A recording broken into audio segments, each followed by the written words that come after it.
Alright, so anyway, hello everybody! Lone Wolf is back. It's time to read more.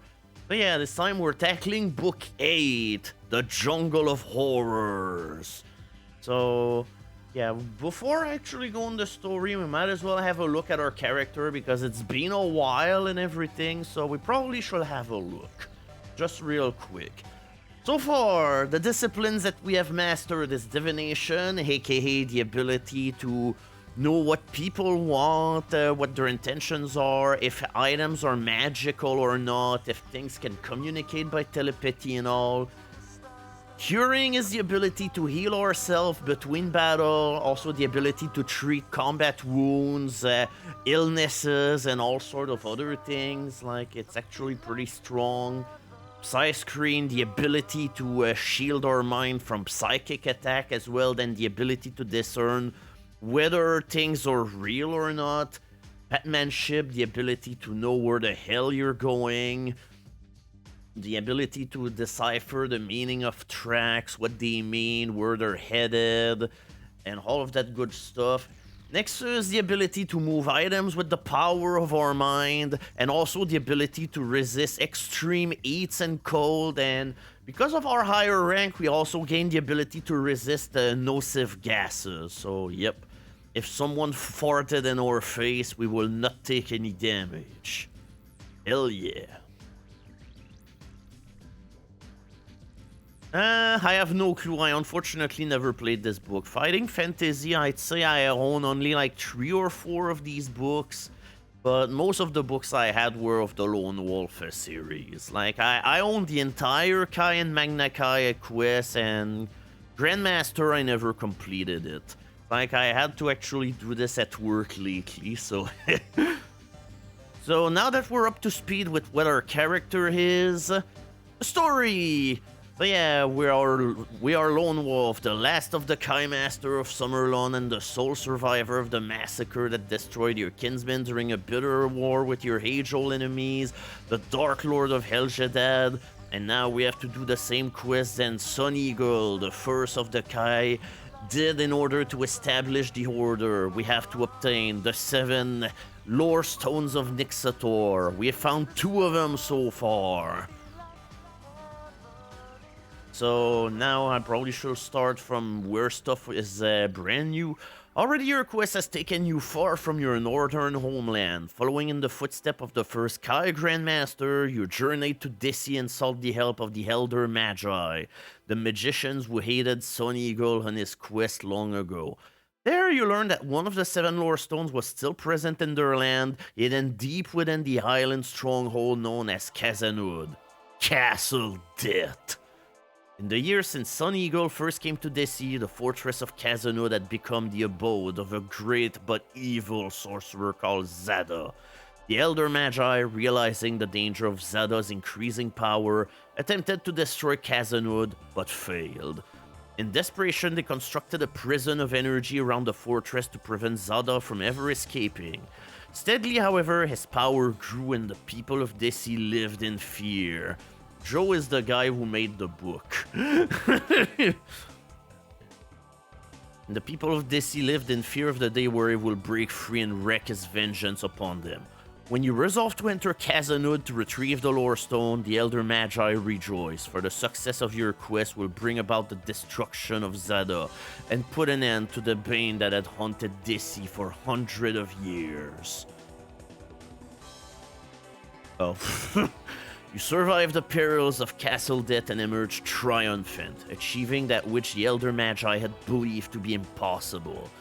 During the victory celebrations held in your honor, you learned that for centuries the Elder Magi had been expecting your coming.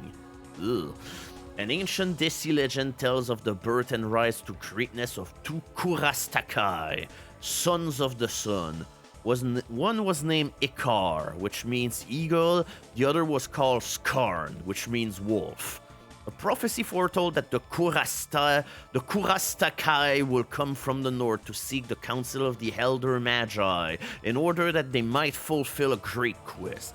Although separated by several centuries, they will share one spirit, one purpose, and one destiny: the triumph over the champion of darkness in an age of great peril.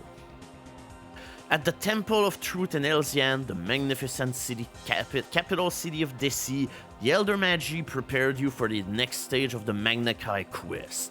Lord Rimor, the Speaker of the High Council, tutored you in the ancient histories of Magnamund, and you received lessons in lore that you will have learned from the Kai Masters, if only they had survived the attack by the murderous Darklords of El-Jadad. The Lorestone you must find now lies hidden in a temple in the center of a jungle swamp known as the Danar. In ancient times, this huge area, once the crater of a massive volcano, was controlled by a powerful Lord of Evil called Agarash the Dam. The Elder Magi defeated him in a war that lasted 1,000 years, and in the wake of his destruction, they turned the Danar crater into a rich and fertile paradise, the perfect setting for their most sacred place of worship, the Temple of Horido, or Oreo. The Danar flourished until a great plague befell the Elder Magi and decimated their race. They were forced to abandon the Danarg and seek refuge in Desi. Slowly, the Danarg was consumed by a creeping mire, which swallowed or poisoned all healthy forms of life. The crater became a sanctuary for a host of evil creatures who thrive in the fetid waters and fought for control of the treacherous, shifting mud flats. Many came from the barren hills of Ogia, but many more awoke from lairs deep within the crater where they had lain dormant since the defeat of their master, Agarash the Dam, 8,000 years ago. Now the time for study has passed and the time for swift action has arrived. Grim news from the west prompts the Elder Magi to cease their counseling and arrange for your immediate passage to the Danarg. In the Darklords city of Hell-gast, a civil war has raged for 5 years following your defeat of Hakon, Archlord of the Black City. Now, a new lord sits upon the throne of Hell-gast, Darklord Nag of Musgoar. The Darklords are united behind their new leader, reports Lord Miros solemnly to his fellow elder of the High Council, and they are hungry for conquest and revenge, and salami. Their strength grows with each passing day. We dare delay no longer. Silently, the members of the High Council rise from their seat and turn to face you. No sound reach your ear, yet the words of their blessing fill your mind. May the gods Hishir and Kai protect you on your journey into darkness, Korskarn, Tintone. But yeah, things are getting interesting again. The Darklords are finally back in the game after having been gone for 2 full books. So yeah, now I bet it's time to actually check out our equipment. At this point, we have a backpack to restore because we lost everything ever since the other book. So at that point, what's our gold situation? Okay, we still have money. I guess it could have been worse. First of all, how much money do we have? Pick a number and add the 10 to the result. 16. Okay, at that point we have 0 meal because our backpack was gone. So the Elder Magi offer you a choice of equipment to aid you in your perilous mission. You can take 5 items, so alright.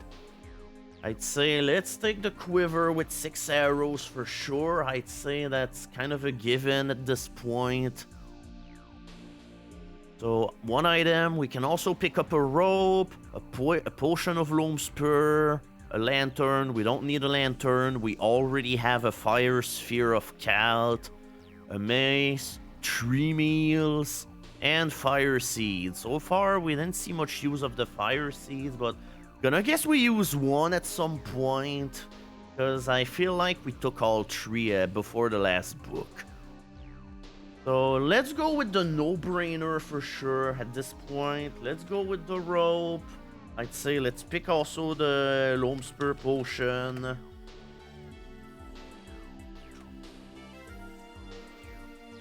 And what else do we take? I'd say probably the 3 meals. And if anyone wants anything else, then feel free to speak.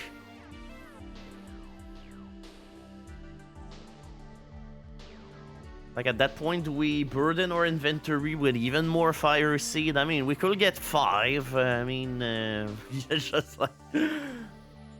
Yeah, you know what? There we go. Fire, fire, fire! And I'd say that's about it for the items, so... with that said, now it's time to actually think. Should we leave some special items behind? Because now we are totally out of space.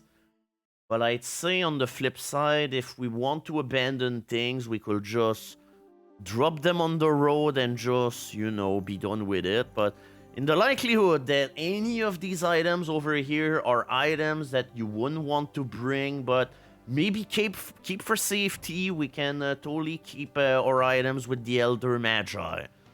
Wait, pawn the Summer Sword somewhere. Come on, where the Sword of the Sun cannot be pawned off that easily.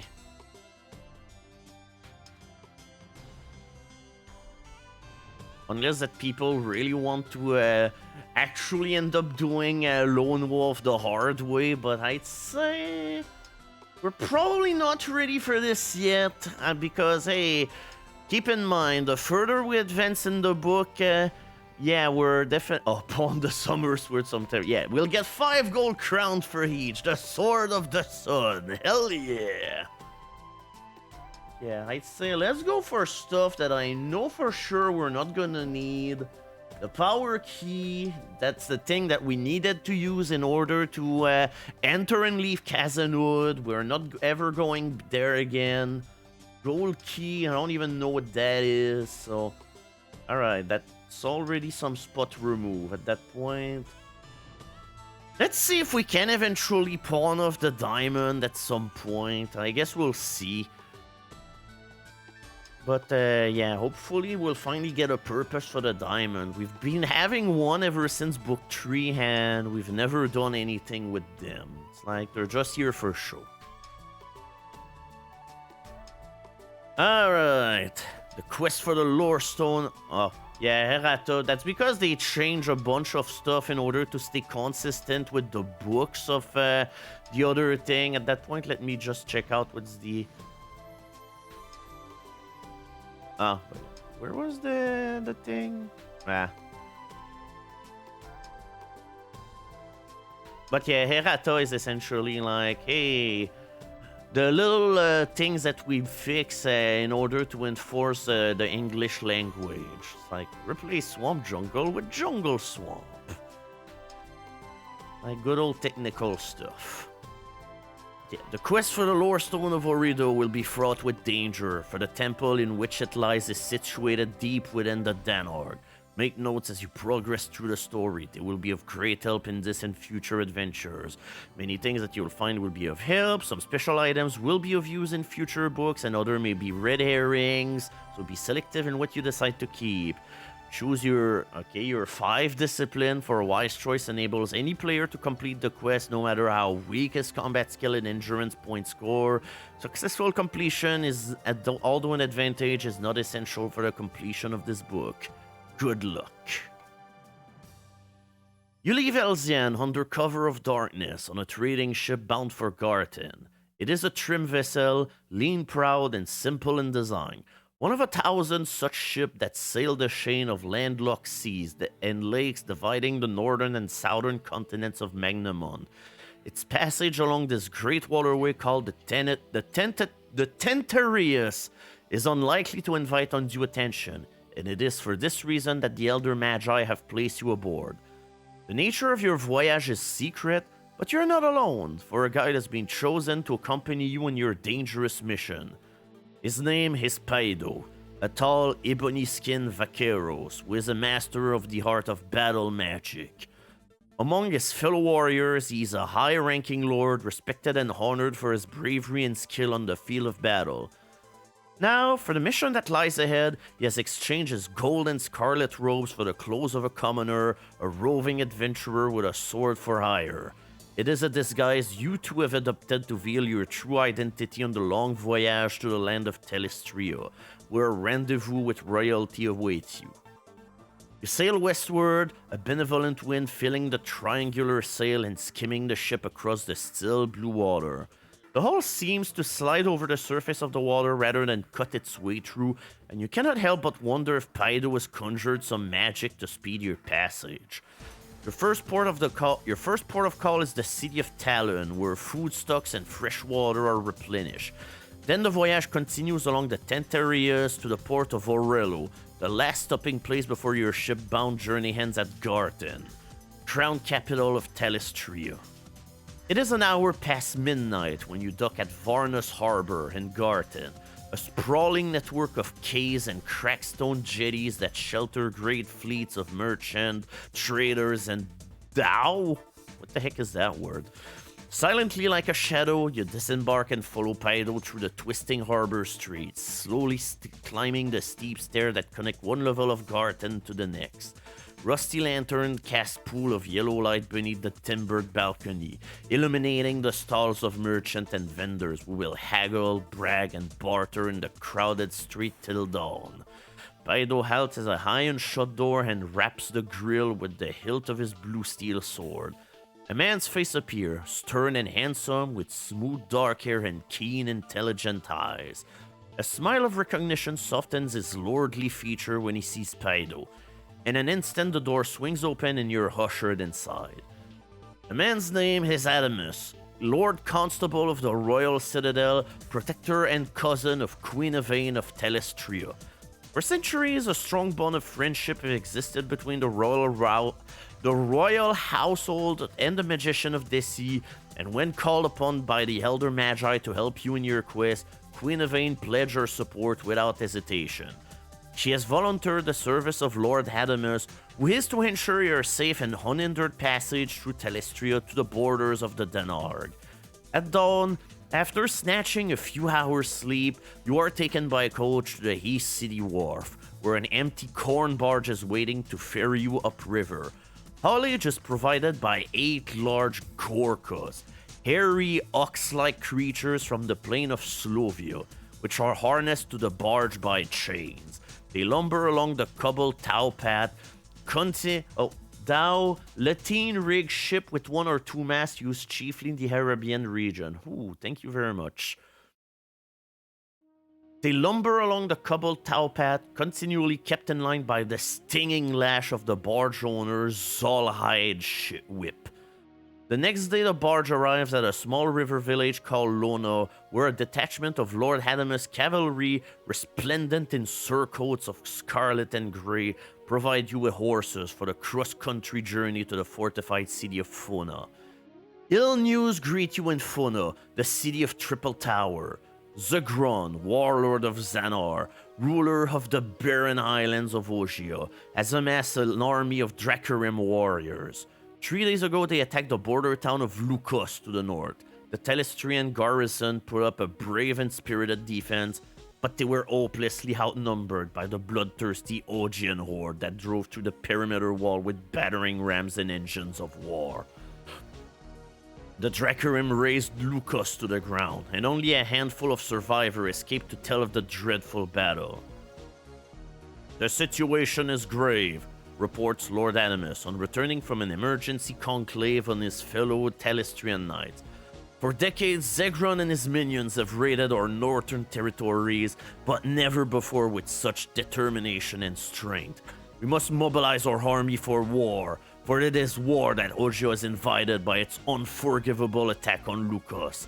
I must return to Garten to muster my retainers in preparation for battle and inform the Queen of the evil that threatens our realm. I can no longer escort you to the Danar, though your quest must proceed in spite of all that conspires against it. He sends for his scribe, who arrives with helper laden with the paraphernalia of his craft. He dictates an order of safe conduct and sets the impression of his signet ring into the hot wax seal before passing the parchment to you. For northern people are a frontier breed, wary and suspicious of stranger. If challenged, show this pass, and your safe passage will be assured by all who are loyal to Queen Yvain. Alright, mark this pass as a special item. Alright, there we go.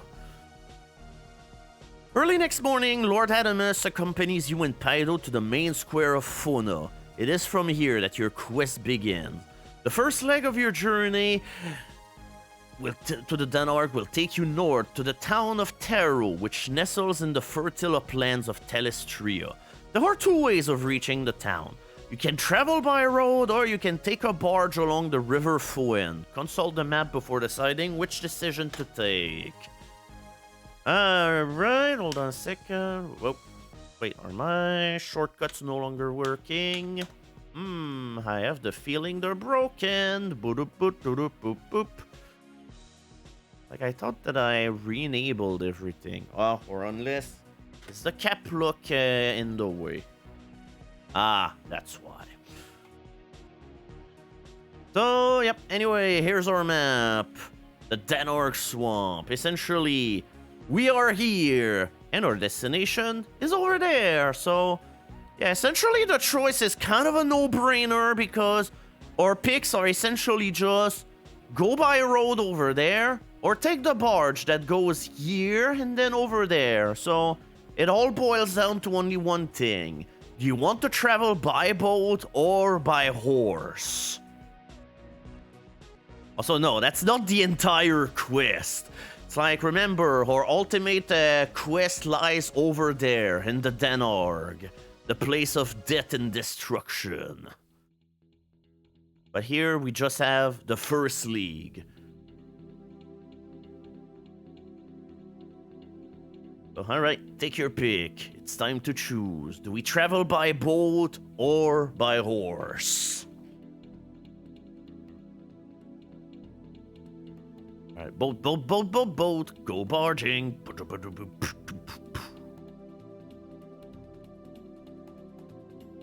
And yeah, I also agree with Castle Death and not offering a whole lot of death to the viewer. It's like, no, that book was horribly disappointing.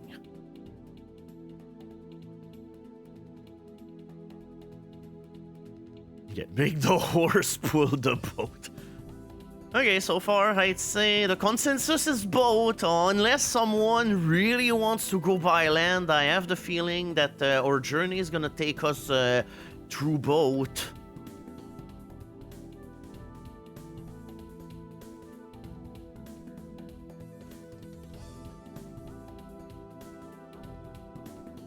Yep, alright, let's go by barge. You and Pydo bid farewell to Lord Adamus and spur your horses along the wide paved street toward the city's gatehouse. The wagon-worn highway leads to the village of Shar, a small wood wall enclave of fishermen and bargees built around a great stone bridge which spans the river Foen. You leave the highway and follow a twisting path down to the river's edge. There, a barge is ready to leave for Taro. Its team of Gorka are harnessed and the crew are preparing to cast off the thick rope, hawser securing the barge to the quay. The captain sees you approach and calls to his men, "Hold fast, lad! Looks like we've two more for Taro!" A gangplank is lowered and the crew guides your horses aboard. As you dismount, the captain strides along the bleached wood deck and greets you like an old friend, shaking both of you warmly by the hand. "Lord Adamus sent word to expect 2 riders for this trip. Thought I'd almost given up waiting for you to show. He's paid your fares and he said you maybe wanted some privacy, so I've set aside a cabin at the stern. My lad will see to your horses." Captain points to the rear of the barge where 2 sets of stairs descend below the deck. "Take the stairs on your left. Your cabin is to the door at the end of the gangway. If you be wanting some food or ale, there's a tap room in the hole. Just take the stairs on the right." So, do we check out our cabin or do we investigate the tap room?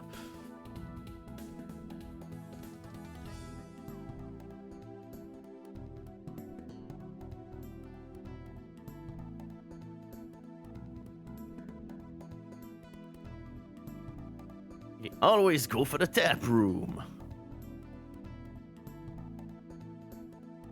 Yep, it's a big boat, and the moral of the story is it's currently being pulled by a bunch of giant oxes that are water-bound and everything. Okay, tap room, tap room, tap room, let's get in a brawl. Alright. Everyone wants to get drunk, it seems. The hold is crowded with travelers on their way north. For most, it is a regular journey home after selling their wares in Foena. Their purses are full and their mood is friendly as they pass the time drinking and playing games of chance. One of the crew glances up from serving and, wiping his hand on his apron, hurries over to welcome you to the floating tavern. He points to a plank table at the far end of the hold that is bowed beneath the weight of several kegs of ale and platters of food.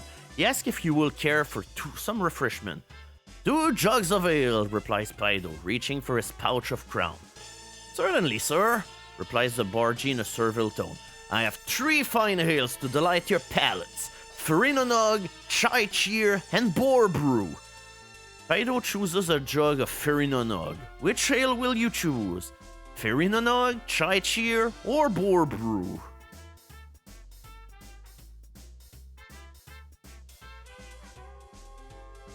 Yep, we've never taken decisions of this magnitude so far. Alright, first vote for Boar Brew.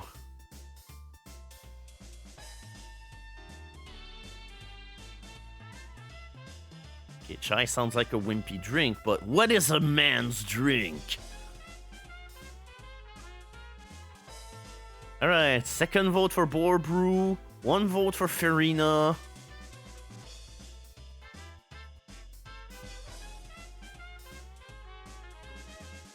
Alright, let's drink a boar.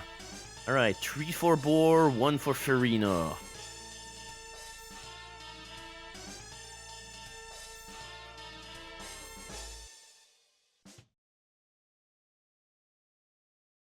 Okay. Any objections to the boar? Nope. As the bargee draws a tankard of boar brew from its keg, you notice that several of the passengers are whispering to each other and casting curious glances in your direction. You catch the words "man" and "fool" in the undertone of muttering that pass between them. The bargee returns, sets the tankard down on the table before you, and steps back nervously. Silence fills the taproom as you swallow the thick, creamy ale. Pick a number. If you've reached the rank of primate or higher, add 3. There we go. We can get 3. Alright, the Boar Brew team. Alright, 6 plus 3 equal 9. All is deathly quiet as you set your empty tankard on the table. A few minutes pass and you notice that the passengers are no longer regarding you with suspicion. Instead, their stares seem complimentary, as if they were admiring you for being able to drink an ale as strong as Boar Brew. Paido raises his tankard and takes a great mouthful of the ale of his choice, Farina Nog. Immediately spits it out. Thank you, Grumpy Old Milk! Thank you very much for the sub, thank you very much. Hey!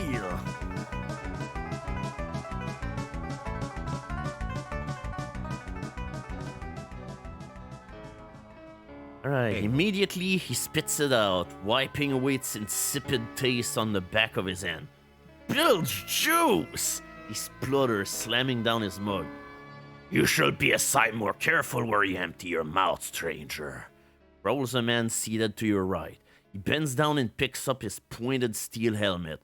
With a slow and deliberate twist of his wrist, he empties it of ale, pouring the content all over Paido's feet. Your companion curses and reaches instinctively for his sword. So, do we try to stop the fight between them, or do we choose to do nothing?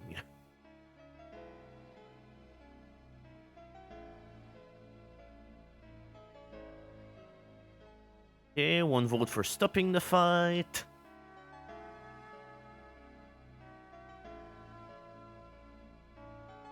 One vote for nothing, another vote for stopping the fight, 2-1. And right now I'm casting a vote to turn my fan on. Alright, 3-4-1 for stopping the fight. Okay, alright, 4-1, let's go. You grab hold of Paido's sword arm and tell him to cool his temper. The man is wearing a red surcoat embroidered with a crest depicting a castle and an open hand. It is the uniform of the Taro garrison. Quietly, you advise Paido that to brawl with this man could endanger your quest. Paido relaxes and apologizes to the soldier, offering to buy him an ale to make amends. The man accepts the condition, but the offer, but on one condition: that the ale is not fair in a nog. Yep, there we go. Big grumpy guy.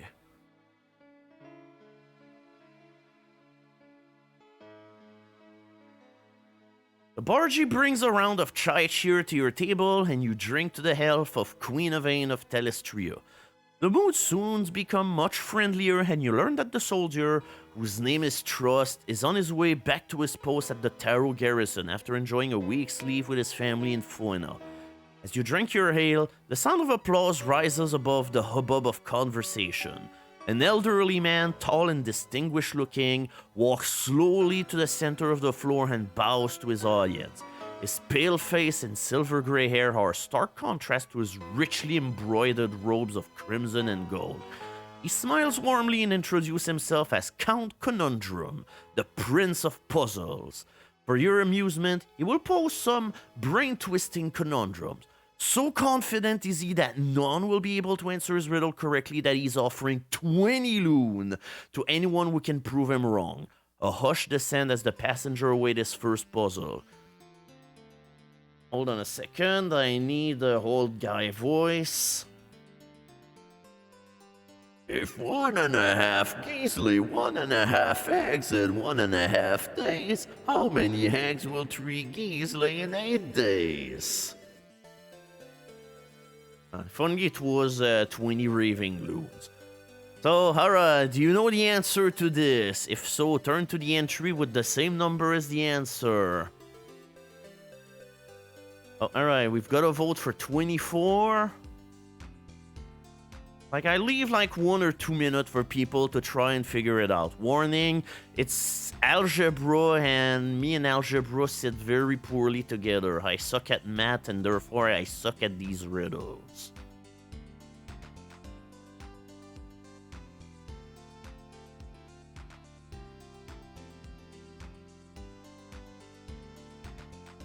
Yeah, if 1.5 geese lay 1.5 egg in 1.5 day, how many eggs will 3 geese lay in 8 days?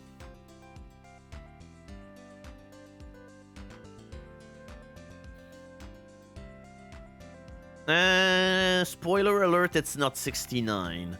Right now, the one answer that I will accept will be 24, unless someone has something else to offer.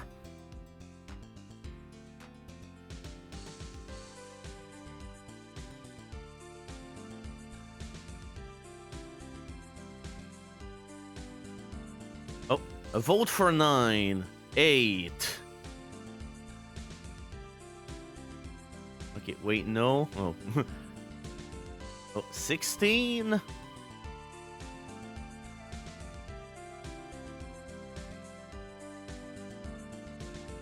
Alright, so at this point I'd say let's agree on what the solution could possibly be.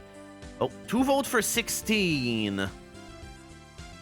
Alright, I'd say let's try 16. Let's see how it is. Yeah, you call out your answer, and at first the man pretends not to hear. Hurriedly he begins to pose a second puzzle, but the crowd shout him down, insisting that he answer your call. A lucky guess, he says, a little flustered at the thought of losing his 20 loon. Perhaps our friend can explain how we arrive at this answer. You reply that the answer is simple. If 1.5 geese lay 1.5 eggs in 1.5 days, it therefore follows that 3 geese will lay 3 eggs in 1.5 day, or 2 eggs in 1 day. Thus, in 8 days, 3 geese will lay 16 eggs. The crowd applaud your display of logic, much to the chagrin of Count Conundrum, who parts reluctantly with 20 loon. So, record the loon. 20 loon takes the same spot as 5 gold crown. Okay, at that point, okay. At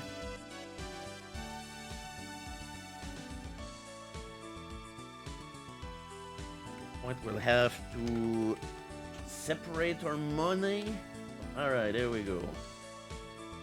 Now everything looks like shit. Hell yeah. Yeah, at that point, we essentially have 46 gold onto our pouch. We still cannot go over 50 gold crowns, so yeah, that's the limit that we have to keep. Very well. Wait, hold on. Very well, says Count Conundrum. Just to make our journey to Terra a bit more interesting, if there is anyone here who can answer my next puzzle correctly, they will receive from me 40 loon. A chorus of delighted whisperings emanate from the crowd. In winter, he begins, the highest lilies of Lake Garten double in area every 24 hours. It takes 60 days from the time the first ice lily appears until the lake is completely covered with them. On what day is the lake half covered with lilies? Alright, can we answer that? This one actually is pretty easy. Like, even I as a child will be like, oh yeah, you know what, that totally makes sense. Yep. When I told you it was easy. 59. What little color there is in the Count's already pallid face drains away. The crowd hoots with delight as he nods his head slowly to affirm that your answer is correct. As the ice lilies double in number each day, the lake is half covered on the day before it is fully covered. Begrudgingly, the Count hands over your prize, 40 loons. So yeah, record this, that point. I'd say, okay. Let's have 40 of these and... Wait, how many loons can we have again? 10 times 4... Wait, 10 times 4, is that it? Yeah, 4 gold crown... no, 1 gold crown equals 4 loon. Like, right now we've got 45. 45, okay, so that's 20 more loons. At that point... Nah. Okay, how do I... Oh my god, I suck at math, fuck!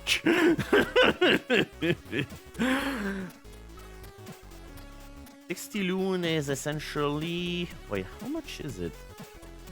60 times 4, 15. Okay, so that means 35 gold crown and 60 loons. Hopefully I'm doing the math correct.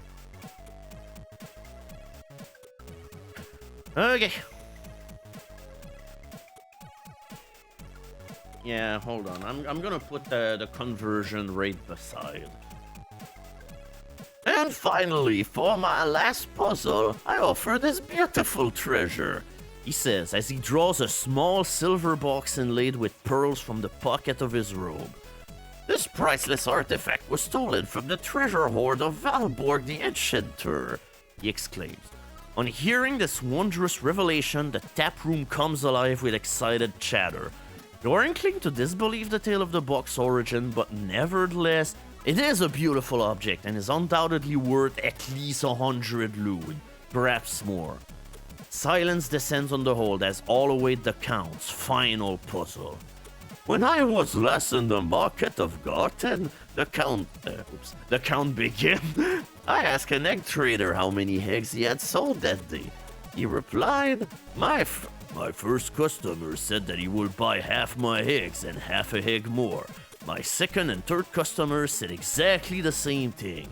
When I had filled all 3 orders, I was completely sold out of eggs, and yet I hadn't broken a single egg all day. How many eggs had the egg trader sold in all? Oh yeah, can we answer this final riddle?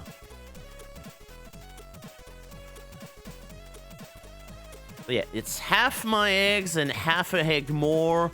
So essentially it's 3 people who want to buy half his eggs and half an egg more.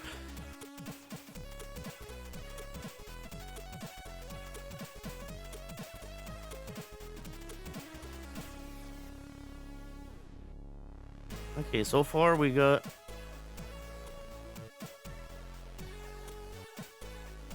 Okay, 7. Oh, 2 answers for 7. I think that might be it if I remember correctly. Don't ask me, I'm bad at math. The Count looks flabbergasted when you call out the correct answer. Dejectedly hands over the beautiful silver box and quietly leaves the hold, oblivious to the cheers of the passengers who have seen him meet his match at last. If you wish to keep the silver box, mark it as an item. Like, I like that at this point you can choose to actually just let go of the silver box and not pick it up at all, just in order to further insult him.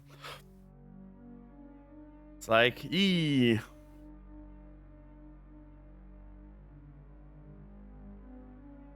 Honey Lodge! Shouts the bargee. 5 minutes to Honey Lodge!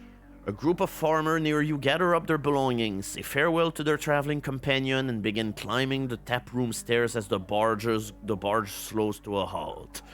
Do we go up on the deck in order to watch them disembark, or do we just stay in the taproom?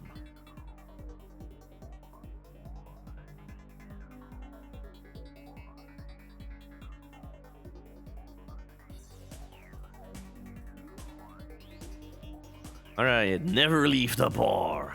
It's our home now. We stay in bar forever.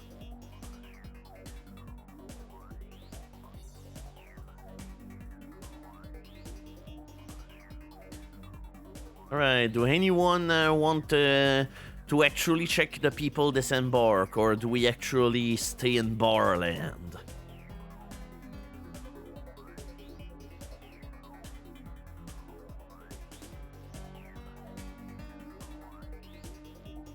Oh, 1 vote for going up the deck, alright. It's 1-on-1. Whoever casts the next vote will decide on what Lone Wolf will do on this fateful day. Alright, go up the deck, alright, let's go. The hamlet of Honey Lodge is small. 2 cottages, a barn, and a stone watchtower cluster in a circle at the river's edge. A gang of excited young boys wait on the rain-swept jetty to welcome home their fathers, each hoping for a present, perhaps a fishing rod or a hunting bow, from the marketplace in Fauna. 8 men, including the Count, disembark at Honey Lodge. And then 9 people go up, and then half the number decide to go down. How many passengers have disembarked? Okay, alright. But only 1 new passengers embark for the journey to Taro. A thin individual with hard gray eyes that gleam coldly from beneath his wide-brim hat. Slung at his side is a narrow-bladed sword, and in his hand he clutches a leather-bound book. Its cover as plain and as black as his clothing. He pays his fare and descends to the tap room, pausing briefly at the top of the stairs to return your stare. Alright, do we have size screen? Yes. Did we reach the rank of tutelary? Yes, we also did. A claw-like probe of mental energy rakes your mind. Instantly, your discipline repels it, protecting your thoughts and memory from its willful intrusion. But the unexpectedness and power of the attack leaves you shivering. Are you alright? Asks Paido. Perhaps we should go below and shelter from the storm. You answer with a nod and follow him down the stairs into the welcoming warmth of the tap room. Booze. The soldier trust greets you on your return, but you fail to notice him. You're too busy scanning the hold for the stranger. You see him seated alone in a shadowy corner opposite your table, quietly reading his black book. Trust swallows the last drop of ale and turns his head to see what is attracting your attention. Catches sight of the new passenger and begins to choke.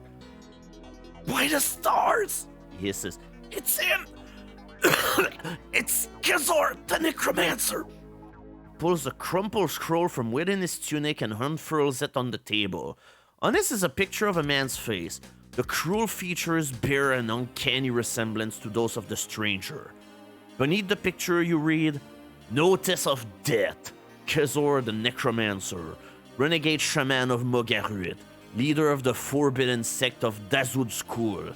It is hereby proclaimed by lawful authority that in just retribution for vile acts of black sorcery perpetrated throughout the freelands of Telestria, a bounty of 10,000 loon is offered for the head of Kazor the Necromancer by Hoarder of Queen Evane of Telestria, MS 5060.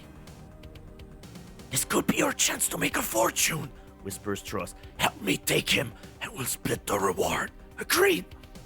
So, do we help Trust attack the necromancer, or do we refuse?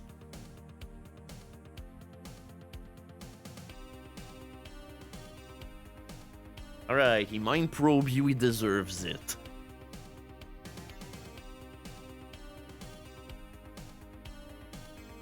Right, get him.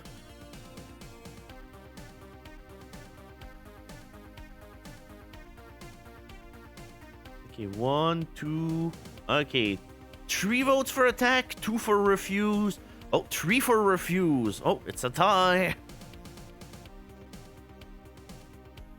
Alright, whatever I see next will be the final deciding vote on what Lone Wolf decides to do on this day. Alright, attack, let's go. Quietly, you agree upon a plan of action. Pydo and Trust will approach the necromancer while you guard the stairs. If he should evade your companions, he'll have you to contend with before he can escape from the hold. Unhurriedly, you leave your seat and walk to the tap room stairs. When you are in position, your companions rise and advance toward the stranger, who remain motionless, seemingly engrossed in his black book. Trust draws his sword and challenges the man, demanding that he state his name and the purpose of his journey. It is a fatal mistake. And yet, Trust is the guy we almost got in a brawl with. He's a friend now. The man looks up from his book, his gray eyes suddenly aglow with a terrible red fire. Trust screams. His face has become a mass of horrible, erupting boils. As he falls to the floor, Pydo strikes, his sword a shimmering lance of blue steel forged by the Elder Magi. His attack is lightning fast, but the necromancer counters his blow on the edge of his blade. Spark explodes, showering the tap room with glowing fragments. The crowd begins to cheer, but their cheers turn to screams of terror when the necromancer summons a new defense. Yep, that's Trust after.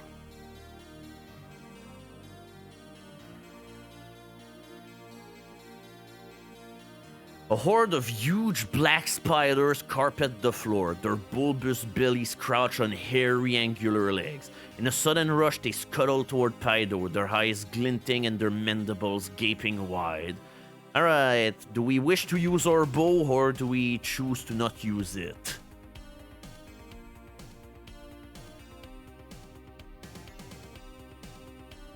Alright, we have a bow and wish to use it. Bow, shoot, twang! You draw an arrow onto your cheek and take aim at the necromancer, but passengers run wildly across your field of fire and you dare not release your arrow for fear of hitting one of them. Precious seconds elapse as you await a chance to fire. Alright, pick a number. If we have weapon mastery with bow, add 3 to the number. Nope, we don't have that. We gotta roll a high naturally. Oh, 8! 8 or more! Alright! Fire and your arrow hits the necromancer, twisting him around and pitching him over as the shaft passes right through his arm. Although wounded, he quickly scrambles to his feet. Kazor shrieks in frustration. He renews his attack on Pydo by creating more of the hideous creature, but your companion uses his battle magic to summon fire to his aid. From the tip of his sword, a sheet of flame wafts down upon the spiders, now closing in for the kill. They flare brightly, their legs withering in the flames, their cracking black bodies dropping to the floor and crumbling away to dust. "Attack!" shouts Pydo, and together you advance against your foe. Kazor draws his sword and mounts a silent spell of protection as he prepares to engage you both in a fight to the death. So yeah, immune to Mind Blast and Psy Surge, but since we're fighting alongside Pydo, we have all the damage that we take. So hey, that's actually good. So our combat skill is 29, so combat ratio of 3 for this, because we can't use any psychic abilities for this. Okay, hate. And for 3, 3, 8. Alright, 12 damage to Kazor, and none to us. point, hold on. I might as well just go and put that here. We're gonna need that. Okay, tree. Monster takes 7 damage. And we take 3 damage. At that point, however, they didn't specify... wait, 6 damage. I don't know how to read. What the fuck? Okay, alright, whatever. Let's put 1 here. Okay, 3 damage. Unfortunately, they're not telling you if you have to round up or round down. Fuck it. Hard mode. 2 damage. We're rounding up, motherfuckers. Okay, 7. 11 damage to the enemy, 1 damage to us.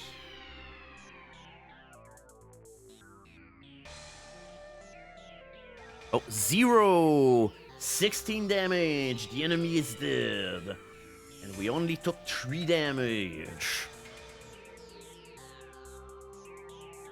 Yeah, you have to take half a point of damage. It's like an egg. Is that gonna be like the fucking raid message? Half an egg! Kazor lies dead, but Paido warns you not to approach the body.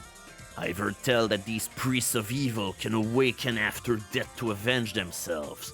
Stand back and I'll make sure this one never returns to haunt us. Paido raises his sword and severs Kazor's head with one swift stroke. Both eyelids spring open, revealing eyes burning red with hatred, but the fire quickly dies and the eyes turn into a misty gray. There, it is done, says Paido, wiping his sword on the sleeve of his tunic. He steps back and looks around. Where's Trust? Cast your eyes to the place where he fell and see a fire-blackened body covered with the remains of incinerated spider. There he is, you say sadly.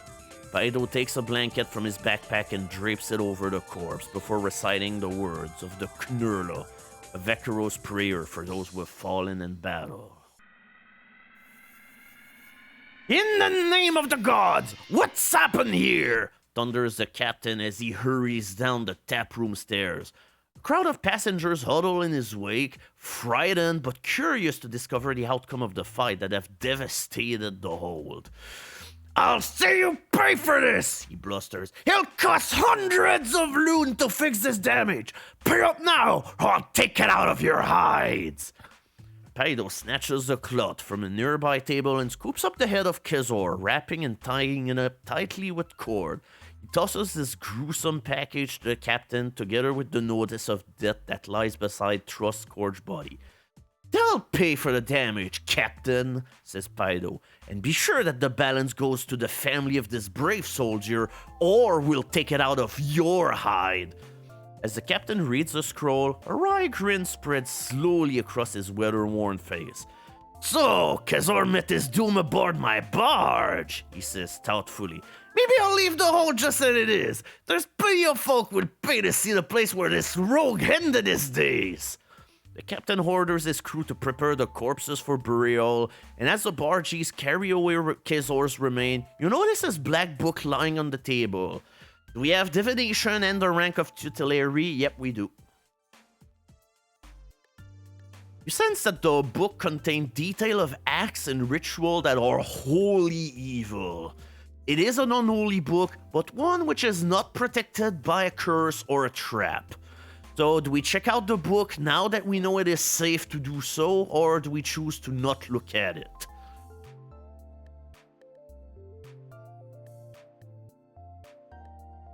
Alright, yeah, no guts, no glory. Let's check it out.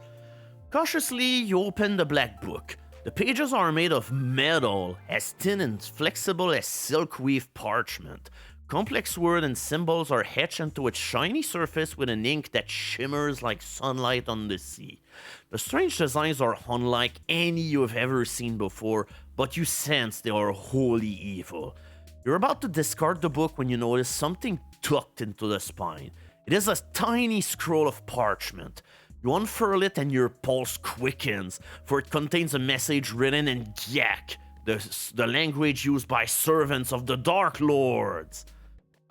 Alright, do we wish to keep it? It's a special item that you keep in your pocket if you want to to pick this up if for some unknown reason we find someone that can read this. I mean, we have a spot left into our thing, so alright. I mean, if it's useless, we'll just throw it away, so... The stench of scorched fur hangs heavily in the tap room, a reminder of the ghastly spider. The smells turn your stomach, and you motion to Pydo to follow as you go up on deck to watch the barges dispose of the bodies. Contemptuously, they weight Kazor's corpse with bricks and hurl it over the side, but trust they lay in a Hoken chest, and the captain leads your fellow passenger in prayer as it is lowered respectfully into the foil. The heavy rain and the burial have delayed the journey. The barges try to make up lost time by whipping the Gorkas, but to no avail. The muddy towpath and their waterlogged fur prevents them from pulling any faster. It is mid-afternoon by the time the barge arrives at the next stopping place, Ferry House. A ramshackle building is perched precariously in the edge of the riverbank, and an old wooden jetty juts out from the side, its empty platform almost submerged by the swollen river. Two plains farmers disembark here. You hear them talking excitedly about the events they have witnessed, their voices gradually fading as the barge moves forward again. You stare across the lush open plains that border the river, contemplating the quest that lies ahead. A flock of long-necked ockerils fly overhead, their melodic calls echoing across the grasslands as they return to their nests at the river's edge.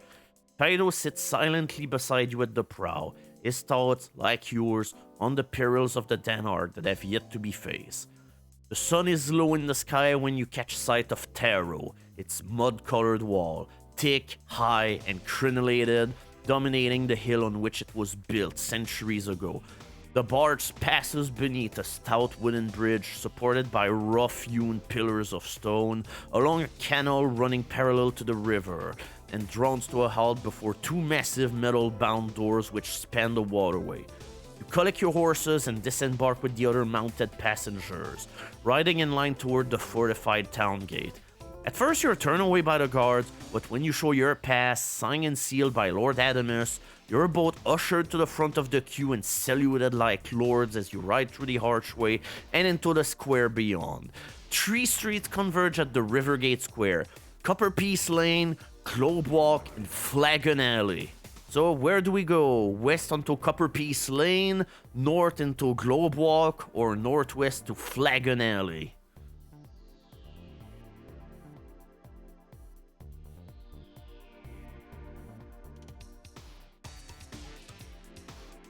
Alright, first vote for Flagon Alley.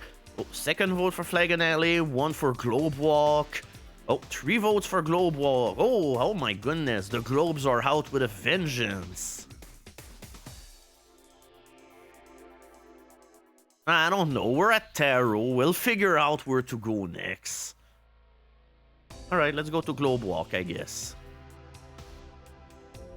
You follow the foot-worn cobbles of Globe Walk, past the premise of coopers, cobblers, and carpenters, to an open square where you see a sign pointing to an alley that disappears among the shadows.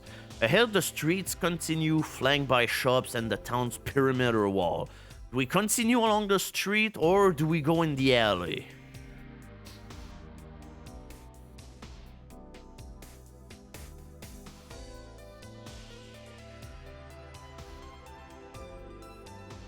And we're not also on Coppertone Road, so that means there's not gonna be dogs to chew on our ass.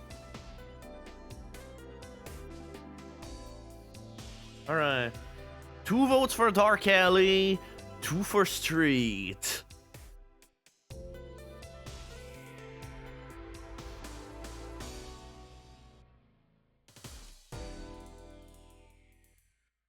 Okay, I guess we're going onto the street. Alright, let's go.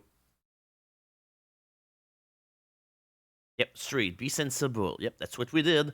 You arrive at a flagstone quadrangle. It is well lit by street lanterns, which hang from the first floor balcony of a large and unusual building constructed of blue stone, with silver and scarlet veins running through it.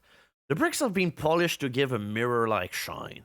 A huge wooden door banded with copper dominates the entrance, above which a bronze cast depicts a flaming broadsword with the word Temple of the Sword engraved along the blade. Beyond the temple, a street ascends to a stone watchtower. It is built on the peak of a hill that dominates the town. Alright, do we have a map of Taro? Nope. Do we have Batman's ship? Yes, we do. To the left of the main door, you notice 3 symbols engraved in the speckled blue stone: a bed, a horse, and a loaf of bread. And if you take half of each, then you had a really good party. Okay. You recognize their significance, for you have seen similar markings on hostels and monasteries during your travels in the east. By displaying these symbols, the monks of this temple offer travelers a meal, stabling for their horses, and a bed for the night. So, do we take advantage of this offer? And if not, we can go and check out the half tower. Yeah, half a horse is equal 5 eggs. Yeah, we're gonna test that out in Spelunky. If I kill a horse, there better be 5 eggs coming out of it.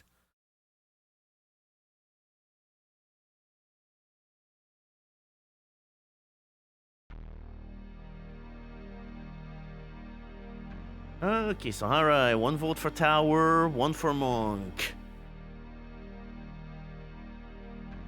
Meal in bed.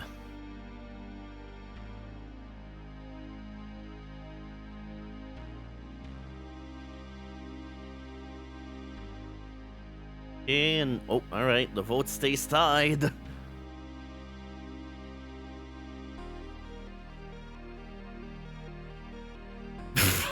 You can lead half a horse to water, but you can only make it drink 50% of the time. But if half a horse drinks to the fullest, he becomes a full horse. Or is that whenever you give him grass to eat? Alright, anyway, the vote is tied. We need a tiebreaker in order to decide where exactly we're going tonight.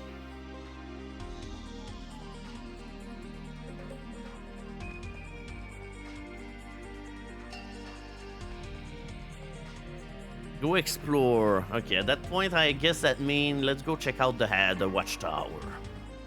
2 sour-faced soldiers stand guard at the watchtower door, grumbling about the foul weather. They view your arrival with displeasure, mumbling curses under their breath as you bring your horses to a halt. What business have you here after sundown? Growls one, the shorter and fatter of the two. We would like to see your commanding officer, replies Spido, in a tone befitting his lordly rank. Unfortunately, neither his tone nor his travel-stained tunic impresses the surly soldier. They refuse to grant his request out of hand. Alright, do we show them our pass or do we return to the streets?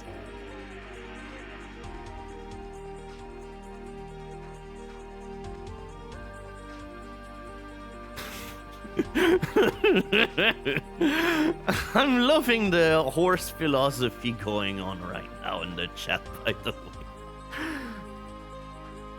Alright, let's show them what's up. Show them the pass. One of the soldiers snatches your pass and gives it a cursory glance. Even the presence of Lord Adamus' seal does little to impress him. Shield Warden Nedra's visiting Seattle, he says. He's not due back till tomorrow. You'll have to wait until then to see him. He hands back your pass and returns to his post. Come, says Spido. Let's find ourselves a roof for the night. We can come back tomorrow if need be. You nod your agreement and follow Spido as he descends the hill track leading back into the town. At the quadrangle, you decide to stop at the Temple of the Sword and inquire about a room for the night. Dismount and climb the steps leading to the temple door. An old man in brown robes attends to your knock and invites you and Spido inside. A novice attends to your horses. Stepping through the door is like stepping into another world. The air is sweet with incense and the flickering light, cast by a long row of squat red candle, does little to illuminate the interior. You follow the old man along a vaulted corridor, down several flights of stairs, and finally into a torchlit refectory. The delicious smell of cooking wafts from an open hatch in the wall together with the sound of people in the kitchen beyond. Be seated, says the old man, pointing to a stout oak table laid for supper, and enjoy our humble food. May it revive you after your travel and fortify you for the road ahead. Another monk enters the chamber, carrying 2 steaming plates of meat soup. He sets them down before you and blesses the food with the word Gaj Kog Zutag. You are hungry after your day's journey and you must now eat a meal or lose 3 endurance points. Do we eat the stew? Do we eat something from our backpack? Or decide to skip meal day indeed?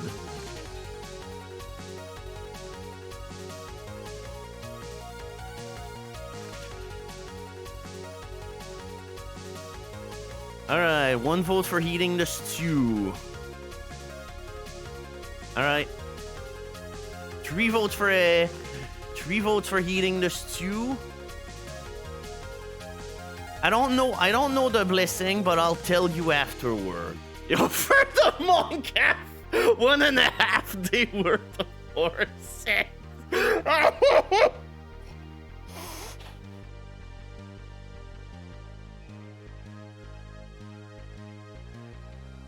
Alright, let's go. Let's see the appetizing stew. Why not?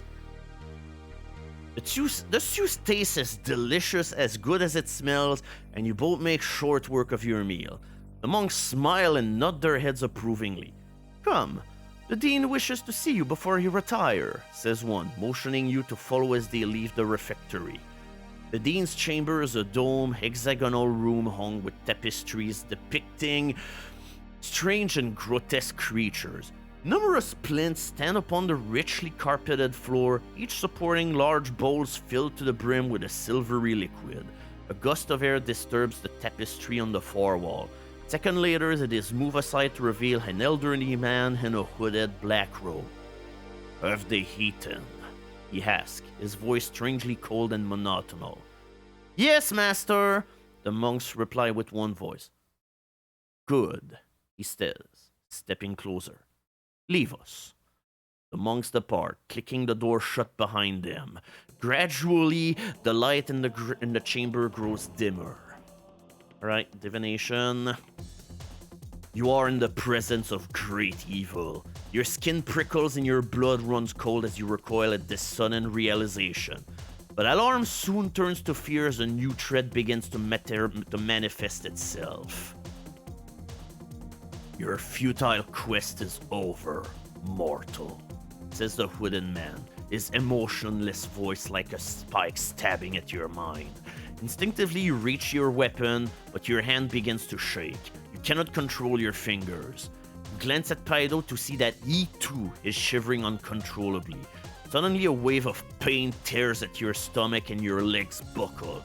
You groan in agony and drop to your knees, clutching at your burning stomach. Paido lets out a scream of anguish and falls unconscious at your side. You cannot but envy his oblivion as the terrible pain courses through your body. But hey, thankfully we have curing, and we have the rank of primate, which gives us the ability to delay poisons. So hey, we're not gonna cure it, but at least we're giving ourselves more time. You muster all your strength to fight the deadly poison which has infiltrated your blood. Your improved power of curing suppresses the pain and slows the progress of the insidious toxin, enabling you to face your would-be assassin. A flicker of surprise registers in the cold black eye of your opponent as you stagger to your feet and unsheath your weapon. Lose 5 endurance points and turn to 113. Kazakiyamas! Hisses the monk, pulling back the hood of his black robe. You gasp in shock as you stare upon a ghastly transformation. The monk's face is writhing and contorting as his skin tightens and grows darker. Tattered flesh drops from his sunken cheek to hang in festoons beneath the exposed lower jaw. A snake-like tongue, black and narrow, flickers between curved fangs that have risen from the lower jaw. A sickening dread fills your heart as you recognize the creature standing before you. It is a Hell-gast, a nightmarish agent of the Darklord. Its demonic eyes glow like red-hot coals as it shrieks and raises its claw-tipped hand. Now, we still have the powers, it's just, our old powers could not have warded off this in any way whatsoever. Alright, we have the Summer Sword. Yes, we do. Wait, hold on a second. What the heck happened? I'm supposed to have 1 point here. Alright, we have the Summer Sword. Golden fire erupts along the blade of the Sun Sword as you raise it above your head. The Hell-gast shrieks and steps back, its eyes glowing red with fear and loathing. It recognizes the power you wield, a power that is the bane of its Darklord masters. A power that can bring about their total destruction.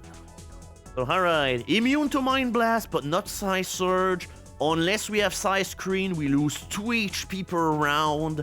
If we've completed the Lore Circle of the Spirit, increase your combat skill by 2. And he's a undead, so he loses double damage due to the Summer Sword. That said, it's not gonna be easy. Our combat skill is 29, so that leaves us with a combat ratio of -5. At least we deal double damage to it. That's like the one grace. Alright, let the games begin, Sherlock. Okay, 3. Combat skill is that. Okay, we take 5 damage. Yeah, we take 5 damage. The enemy takes 2. Yeah, it takes 2. Yeah, that's right. Okay, 5 damage, 17, 2 damage, but hey, the damage are double! Woo! Oh god, this is not the time to roll bad, my god. Okay, we took 6 damage. And no damage to the Hell-gast. Okay, so 1 damage to the enemy, multiplied by 2! And 6 more damage to us. Oh my goodness, we're actually getting trashed right now. 4. Okay, 4. What is 4? 3 damage to the enemy, 5 to us. Oh, alright, 3 damage times 3, 6. Okay, yep. But unfortunately, yeah, sadly, your death and adventure have come to an end.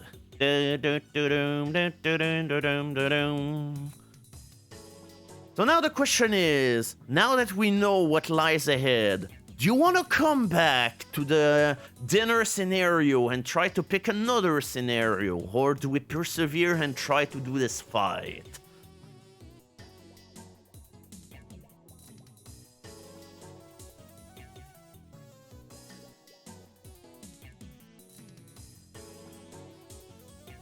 Okay, so we stay in this timeline, Wagger.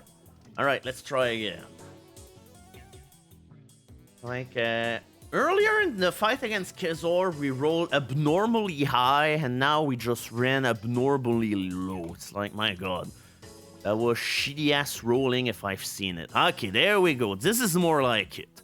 6 damage to the enemy, multiplied by 2. 12 damage. And 3 damage to us.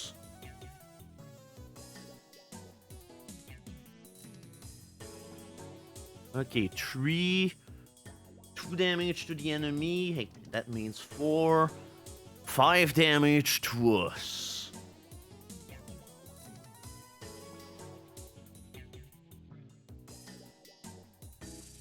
Ah, it was over so many zeros. My fuck. 5 damage to the enemy, 4 damage to us.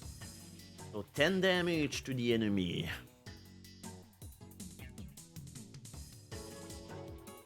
4, 3 damage. That means times 6. 5 damage to us. Oh god, this is gonna come down to the wire, is it? Oh, 4. Okay, 4. 6 damage to the enemy. 5 damage to us. Oh my goodness. We die again. Lone Wolf has finally met his match. Now, we also had a combat death in book 2. We tried taking on 2 soldiers of Duranor, and yeah, they whipped our ass the same way that this guy is doing right now. Alright, do you want to try again, or do we go back in time? Oh, thank you, GRK. Thank you very much. Alright, we've got this. Try again. Alright, let's try again. Alright, let's go. Let's fucking do this. My god. Alright, 0, finally. 9 damage, aka 18.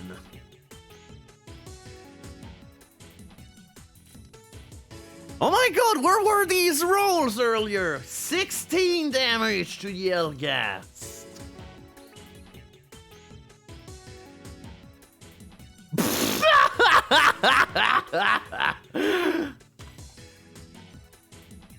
Fatality. Yep. Now he's been truly eviscerated. 3 blows and we didn't take a single damage. Go RNG. A wretched cry of pain and despair fills the chamber as you strike the killing blow. The Hell-gast falls, its flesh transforming into a putrid green gas that seeps from the vent in its tattered robe. Your mind reels at what has just occurred, but you dare not dwell on the fearful implication, for the poison in your system is beginning to overwhelm your healing power. You must act quickly if you are to save both yourself and Pydo from the fatal toxin that is flowing through your vein. Do we have Loam Spur, Rendelim Elixir, or Oed Herb? Yes, we do. Good thing we took it at the beginning. You force yourself to swallow the potion and to stay conscious long enough for it to take effect. Gradually, you feel your strength returning. The pain and nausea disappear and your limbs stop their uncontrollable shivering as the potion in your latent Kai skill neutralizes the toxin in your blood. Now you use your skill to try to save your companion's life. Placing your hand on his chest, you transfer the warmth of your healing power into Pydo's poisoned body, breaking down the toxin by degrees. The treatment is slow and laborious, and it is dawn of the following day before you know for sure if your skill has saved his life. A flicker of an eyelid and a bit of sweat are the first signs of Pydo's recovery. Slowly he steers to consciousness, waking from a sleep that was so nearly his last. He can remember nothing of the ordeal, and when you tell him all that has happened, he shakes his head in disbelief. A Hell-gast? He says, incredulous. How can it be? The servants of Darklord Nag has infiltrated this monastery, you reply. They have kept themselves hidden, but I fear the day is fast approaching when they will rise up and wreak havoc in this town. Already they know our true identities, and I wager they know why we're here. This is bitter news, Lone Wolf, says Pydo, his face etched with worry. We can afford to delay no longer. If Telestria falls to Darklord Nag before we reach the Danar, then the quest is lost. It is a sobering thought, but you do not dwell on it. You help Pydo to his feet and cast your eyes around the chamber in search of an exit.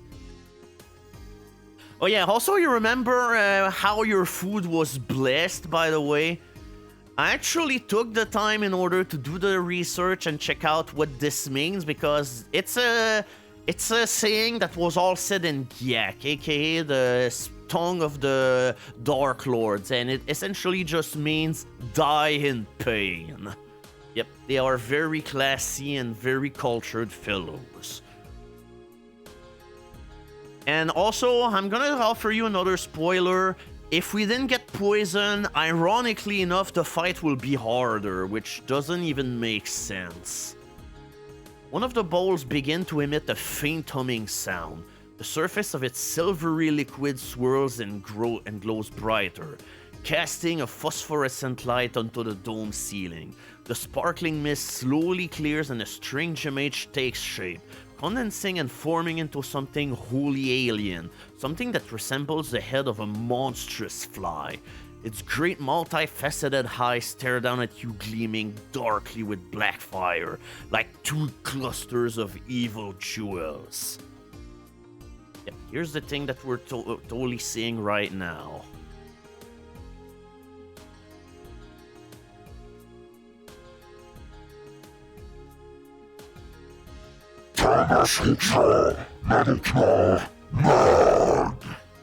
Booms a ghastly, rasping voice. Then, with a stifled cry of rage and recognition, the image clouds over and the light fades to a dull glow. The terrible visage of Darklord Nag has disappeared. By the gods! Gasped Pydo, shocked to the core by what he has seen. What manner of beast was that? But you do not reply, for you sense that he already knows a dreadful answer. Swiftly you search the chamber. Behind a throne-like chair of chiseled stone, you discover several useful items. A sword, a bow, 3 arrows, and enough food for 2 meals. Okay, alright, let's restock our quiver. And I'd say, let's pick the 2 meals. Not as if we're carrying anything important right now. Also, set in the back of the chair is a lever. It activates a portal in the opposite wall. The tapestry that conceals it is drawn aside and you can see a stairway, flanked by torches, descending to a passage far below. Come, says Pydo. This room chills my blood. You move to follow him as he descends the stair, stopping briefly to kick over the bowl of glowing silvery liquid that projected the image of Darklord Nag. The stairs lead down to a vast network of catacombs that stretch in every direction. It will be easy to lose yourself in this maze of tunnel, but your kite tracking skills, heightened by the pressing need to escape from the monastery, help you avoid the hazards and dead end of these sprawling burial vaults. Following the sound of dripping water, you discover a circular stone trapdoor in the ceiling. Pydo cups his hand around your foot and lifts you nearer the tunnel roof, enabling you to open the trapdoor. Early morning daylight streams into the passage as you lift the slab of wet stone and slide it aside. You have emerged at the courtyard on the north side of the monastery. 2 monks stand guard at the double door of a low timber frame building on the other side of the paved enclosure. Fortunately, a line of bushy fruit trees that encircle the courtyard provide all the cover you need to avoid their watchful eyes. You crouch in the shadows and watch as the monks leave their post to enter the building. Minutes later, the doors swing open and they reappear, both on horseback, and ride off through an archway to the right. The courtyard is now empty, but you curse their departure. For the horses they are riding belong to you and Pydo. So, do we enter the stable, or do we escape on foot through the archway?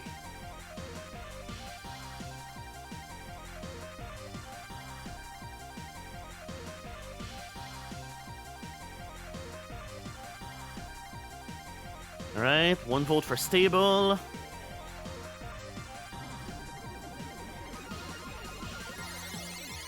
They wouldn't have taken our horses if they had their own. Don't waste time with the stable.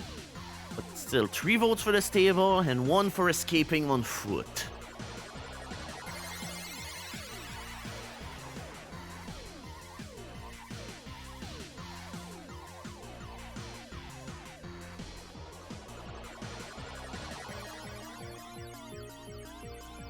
Alright, I guess we're entering the stables.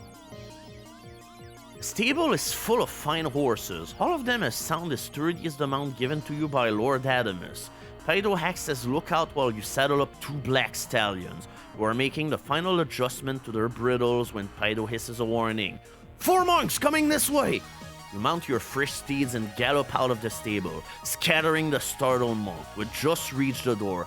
In an act of desperation, one of the monks unsheaths his sword and hurls it at your back. The deadly blade spins through the air with alarming accuracy. Pick a number. If you have Hunt Mastery and Divination, add 3. Whoops, okay, we don't have that. So let's roll well. 9! The sword whistles past your head and gouges a chunk of stone from the courtyard arch. You hear the monk shouting and you dig in your heels, steering your horse through the archway and along a narrow street that leads to the quadrangle. At this early hour, there are few obstacles to slow your escape as you gallop headlong through the twisting streets of Taro. It is not until you reach the town north gate that you finally rein in your horses to a halt. The north gate guards, tired after the long night's watch, grumble wearily at your demand for the gate to be open. "What's the hurry?" growled one guardman. "Matter of life and death, is it?" sneers the other. The portcullis finally clanks open and you leave the town, riding the broken dirt track toward the distant hills and the frontier town of Siedo. Gray-brown grasses brush your shins as you cross this wild, uncultivated plain. Accompanying your ride is an unnatural silence which is broken only occasionally by the cawing of ravens circling like vultures overhead. By midday, you are among the hills. The terrain become increasingly rocky, undulating like a storm-tossed ocean. The tall plain grass is given way to sad little plants, craggy in the form, stunted by the winds that sweep down from the barren wastes of Osia. The track passes through a narrow valley where a small stone cabin stands beside the entrance to a disused mine shaft. As you approach the cabin, you see a face at the window. Do we stop at the cabin? Do we investigate the mine? Or do we continue along the valley?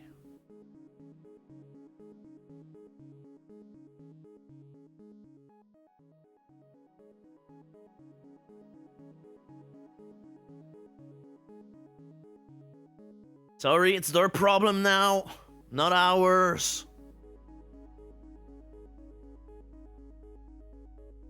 Alright, 2 votes for mine, 1 for cabin.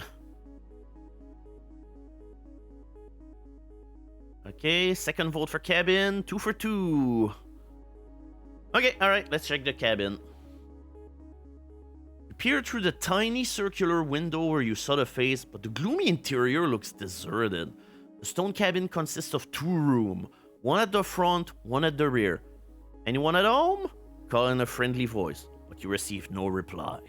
Silently you motion to Paido to investigate the rear of the hut while you enter the front door. But first, let's check out what divination's got to say. You sense that someone is hiding behind the door. He or she is armed and intends to attack you as you enter the hut. So, do we unsheath a hand weapon before we enter the door, or do we choose to not enter?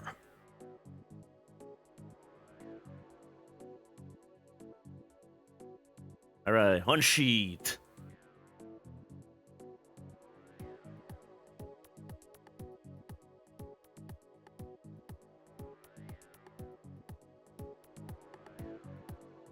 Put on your robe and wizard hat. Oh my goodness, what the hell was that voice? Ask the person riddle. Okay, 2 vote for unsheath, and I'd say... So far, I'll say 1 vote for unarmed, because I can't parse the rest of what people are saying. At this point, I'll say choose not to enter, so I'd say probably 3 for 2 for not entering. Ask the man how many half figs he wishes to buy.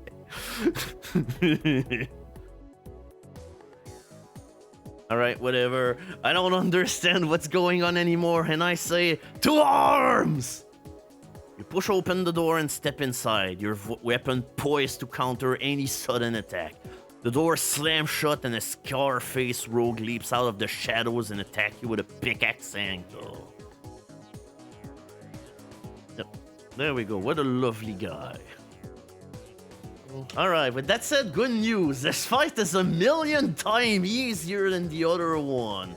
Like, hey, at the very least for this one, we have a full combat ratio. So let's check out how we handle this one. 8. The enemy's insta-killed, so alright, that's it for that. The rogue slumps dead at your feet. Second later, the door to the back room splinters and breaks as Paido hacks through it with his sword. What kept you so long? You ask cheekily, when finally the door gives way and he staggers, sweating and exhausted, into the room. He smiles ruefully, and after pausing to get his breath back, he invites you to come and see what he's found in the back room.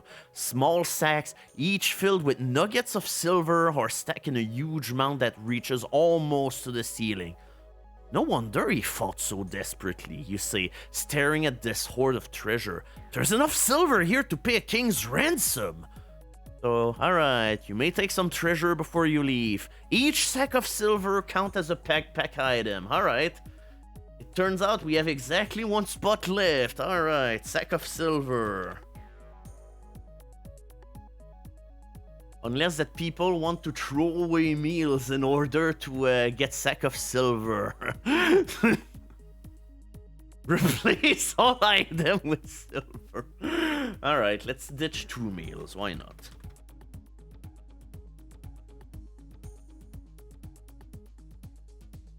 There we go. Now we are ready to pay a ransom. So alright, and now do we check out do we leave the cabin and continue up the valley, or do we investigate the mine?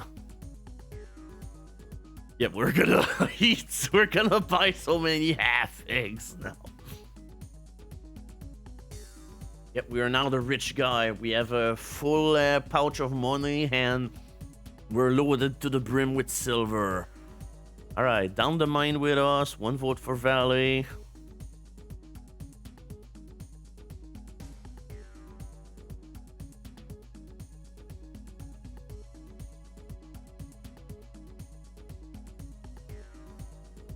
Okay, so far the votes are pretty split. I'll say next I see will settle the decision.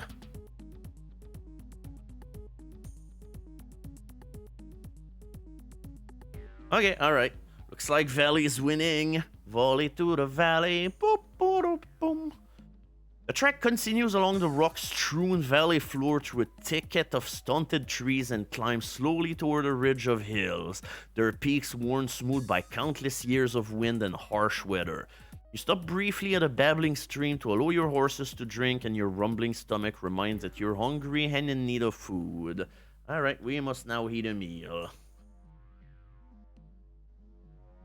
When the horses have quenched their thirst, you continue your climb to the ridge. You soon reach the crest and stare down on a sight that sends a shiver down your spine. We see half a horse! Okay, alright. In the distance, you see a pall of dense black smoke rising into the sky. At its base, a fortress wall and a cluster of cottages are feeding the greedy flames. Seattle burns. To the north of the doomed town, an army of black-clad troops cover the hills. The black wolf-head banners of Ogia sway on long poles, fluttering grimly above the ranks of the merciless horde. Along the track, a great procession of men, women, and children come toward you. Some on horseback, some in carts, and some with bundles of possession clutched in their soot blackened chests. You ask the kid, "Hey, is that half a teddy bear you got?" They stumble forward in silence, their eyes filled with terror and despair. A soldier, bleeding from a wound to his head, rides past the crest shouting, "Turn back! Turn back! The armies of darkness are coming!" Also, I love disappointed farmer here, next to desperate housewife. It is impossible to continue along the track northward. The dirt road is blocked with refugees from Sieda, and the Ogian horde are poised to launch an attack from the hills. Only 2 courses of action are left open to you. You can turn back along the track, or you can ride west across the hills toward the Mordrill Forest. Consult the map before making your decision. Okay, alright. Let's check out the whole map, shall we? So yeah, like at this point, yeah. Okay, so essentially the thing is, do we go west this way, or do we go backwards in order to hopefully find another way to the Danar?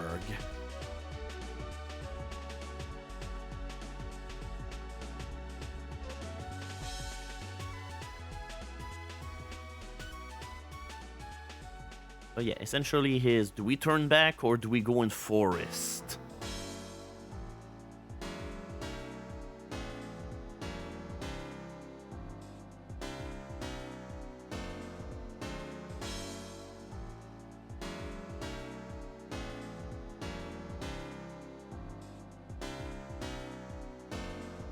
Yeah, I don't know. It's like this is a pick of choice that I don't understand. It's like, hey, do you want to go to the jungle now or later? It's like, yeah.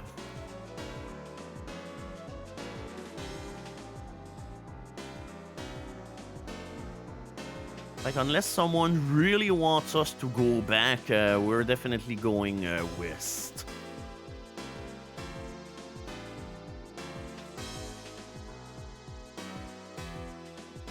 I guess we could grab more silver first. We're full of cash! You and Pido wheel your horses around and follow the crest to the ridge. The crest of the ridge. Expertly, you manage to steer them down a steep bank of loose shale and then on at a brisk pace along a dried-out gully. Soon the gully becomes a stream of sparkling water, fed by an underground spring. A rumble, like the sound of a distant storm, warns you that the vast army of Zegron, war chief of Voyage, is now less than 20 miles away. You follow the stream until it enters a long corridor of towering trees that descend toward the bank of a swift-flowing brook, a tributary of the river Siad. You stop here briefly to bathe your faces in the icy water and to stare at the mass of blue-green giant trees that fill the western horizon. The Mordril Forest, says Pido, a note of trepidation in his voice. It was once a wondrous forest, place of light and goodness. The trees grew strong and the birds and beasts were the fairest of any forest breed. But the Mordril has grown dark and dismal of late.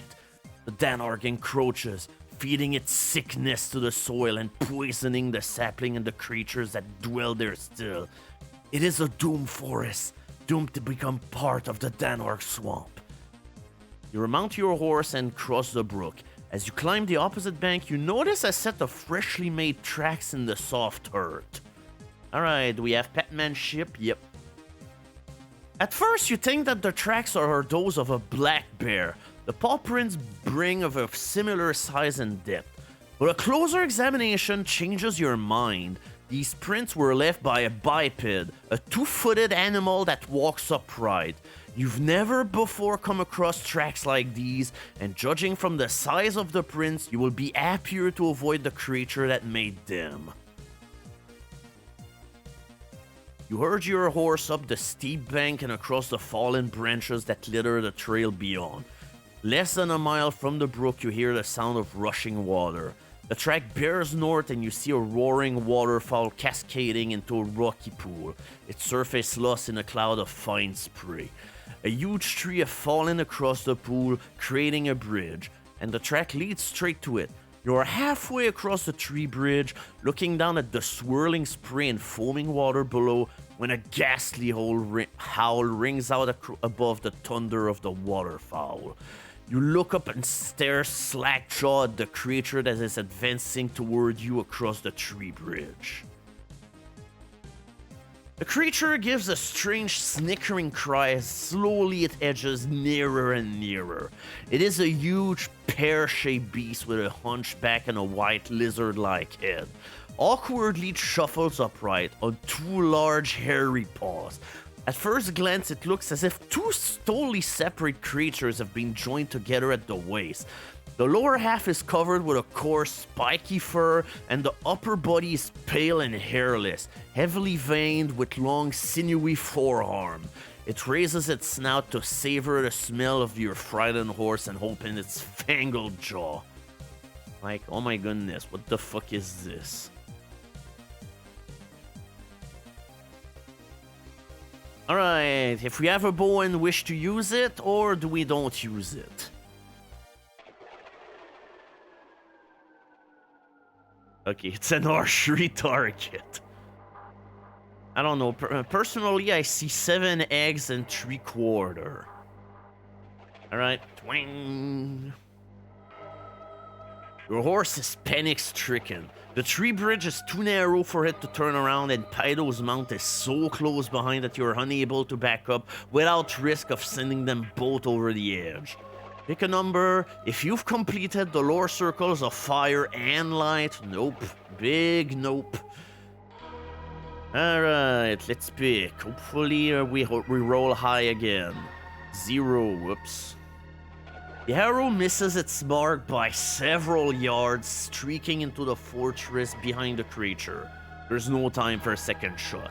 You shoulder your bow and make ready to draw a hand weapon as the beast closes in to attack. The slimy stench of the creature drives your horse wild with fear, forcing you to dismount and advance along the tree bridge to meet it. Suddenly, there's a fearful cry as your panic-stricken horse careers backward into Pydo's mount. He fights to keep control of his own frightened horse, but the panic is infectious, and with a crack of splintering wood, their stamping hooves split the hedge of the tree bridge. You watch with horror as both horses fall headlong into the watery abyss. Pydo leaps from his mount as it falls, grabbing hold of the edge of the splintered wood, but it is wet and you can see his fingers slipping. Instinctively, you move to save him, but the stinging lash of a clawed paw reminds you of the creature you must face first. Immune to Mind Blast, and unless we have Size Screen, reduce your combat skill by 2. That's okay, we've got this covered. So, combat skill, 29. Okay, combat ratio is 11. It's the highest possible. So, hopefully this fight should not cause too much of an issue.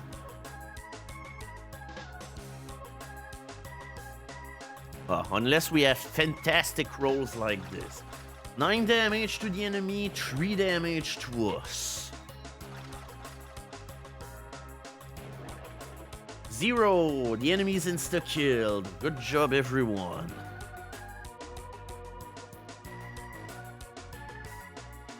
Okay, at this point we've got 24.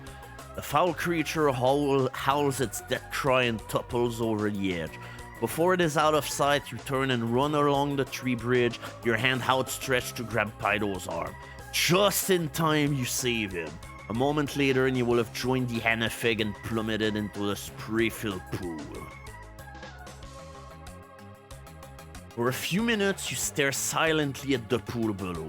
Nothing stirs in the seething water to record the loss of your horses or the passing of the dreadful Hanafeg.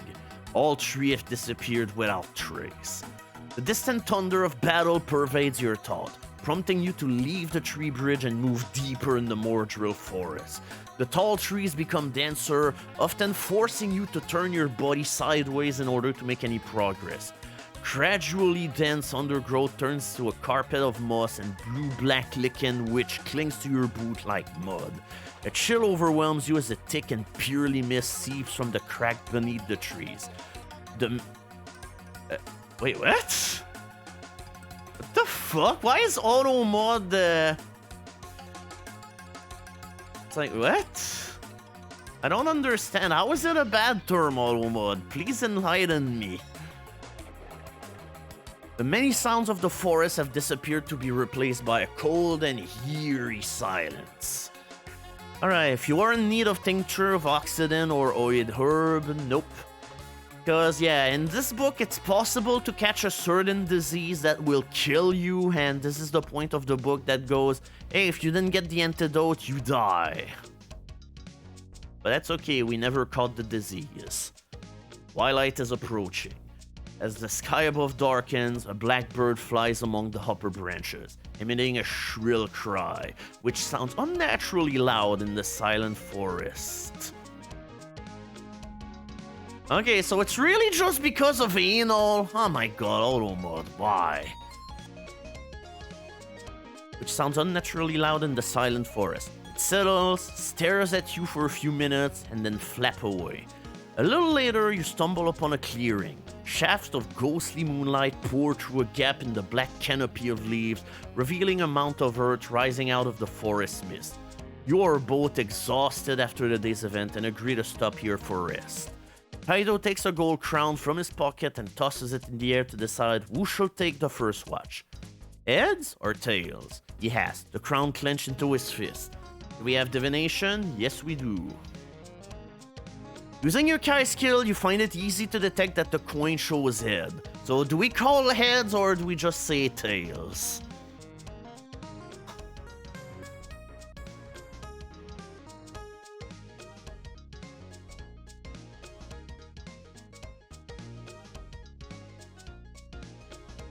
Alright. I mean, he doesn't know we're cheating. Like, that's what you need to remember.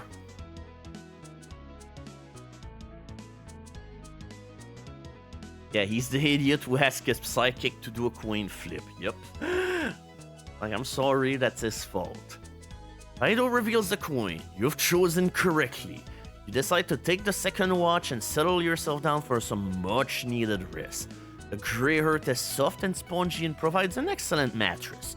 Pull your warm Kai cloak around your shoulders and slip into a deep, dreamless sleep. Restore 3 endurance points. 4 hours later, you take over the watch.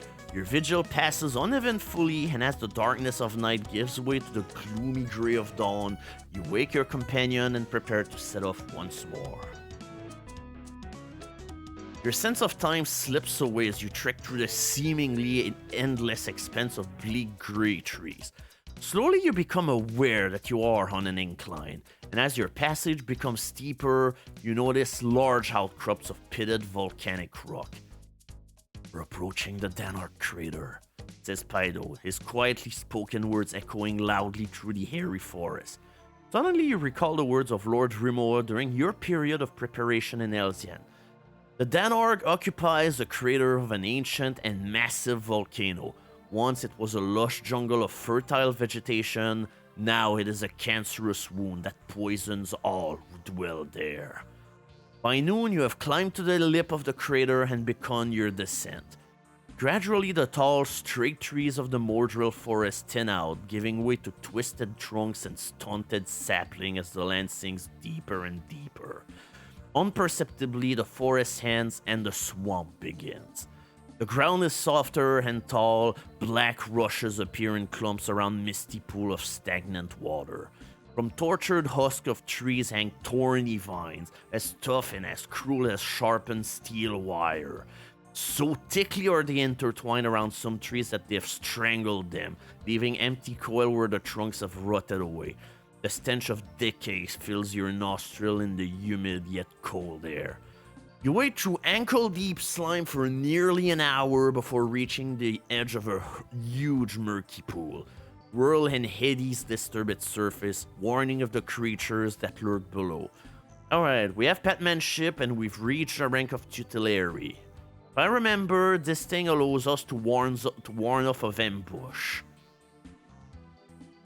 Your improved Sky skill warns you that to the north, a tribe of hungry swamp creatures are lurking at the edge of the pool in search of prey. You and Paido will provide an excellent meal for these beasts. To the south, the track takes you away from the heart of the swamp and consequently further away from your goal. Alright, do we go north and brave the swamp creature, or do we take the long path south?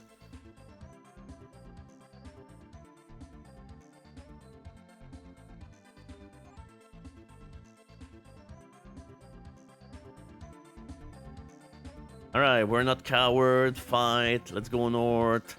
1 vote for south, 4 for north. Alright, I'd say let's go north. The withered trees are grouped more densely around the northern edge of the pool. A ceiling of vines crisscrosses above your head, and creatures slither against your ankles as you wade through the foul-smelling mud. Progress is very slow. Suddenly, fearful screams like the baying of rabid dogs sound from the mist and shrouded trees ahead. A host of creeping creatures, each an arm length taller than a man, rise from their hiding places. Black water drips from their corpse green hide, and their toad-like faces betray their evil intent as they slither and shuffle toward you. Alright, do we use a bow, do we use a fire seed, or do we prefer a hand weapon?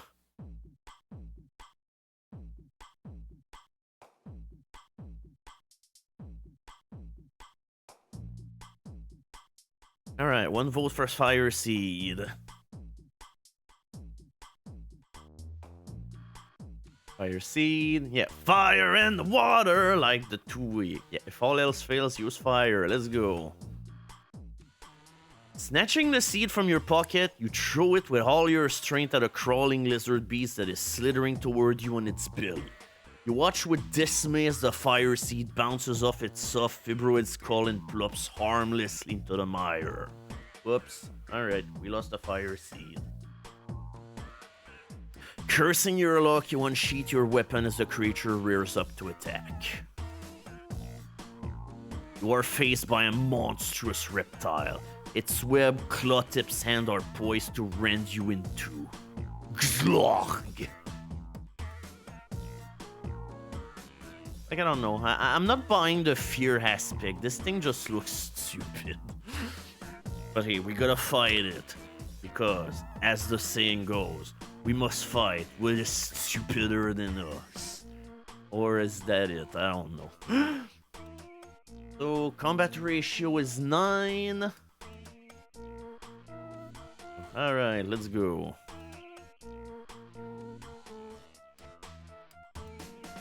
Okay, 10 damage to the creature. Whoops, I forgot to type it in. And 2 damage to us, 24.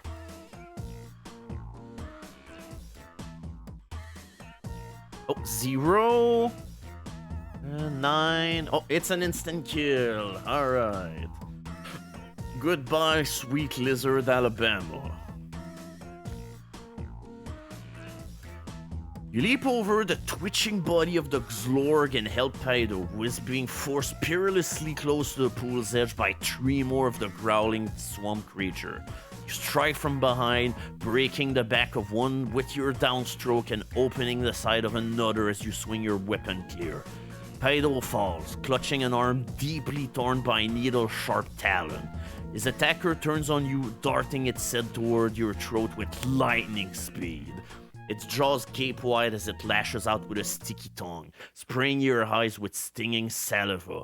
Instinctively, you bend forward, your hands wiping the spittle from your face, a reflex action which saves you from the creature's grip as it leaps forward to strangle you. Suddenly, it lets out a gurgling croak and falls forward with a thick splash. You stagger back and open your bloodshot eyes to see it lying face down in the mire with Paido's dagger embedded in its back. "Look out!" screams your companion as the last of the Xlorg attack you from behind. I mean, he just saved us. He's not useless, but yep, it's time for fighting again. And unless you possess the Magnakai discipline of Hunt Mastery, reduce your combat skill by 4 for the duration of the fight. Whoops. So, okay, essentially that makes his combat skill effectively 27. Okay, we still have 4 points of combat ratio on him, so we should be okay.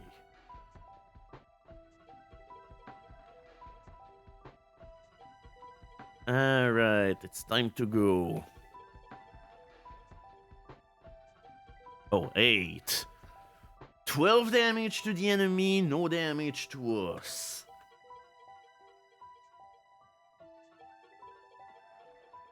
Oh, 0. Oh boy. 16 damage to the enemy, none to us. It said we're kicking ass right now. We don't need a guide. Like, what is this? Oh no, we take 1 damage. Alright, we won.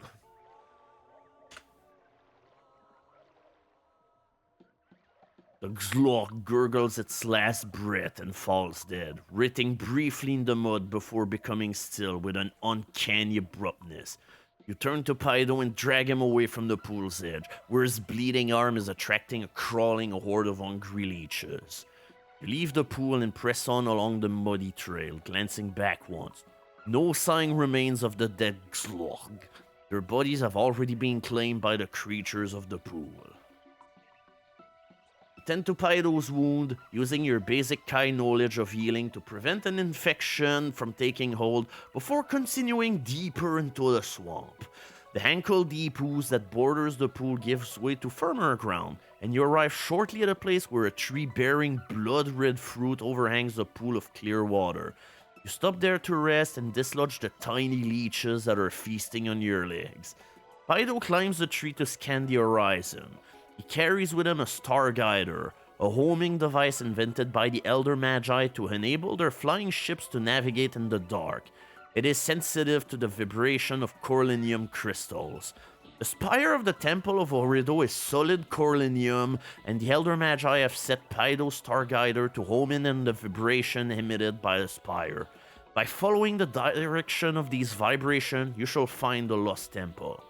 While Pydo is busy adjusting the star guider, you decide to take a closer look at your surrounding. So, do we examine the red fruit? Do we check out the clear pool? Or do we decide to do nothing and wait?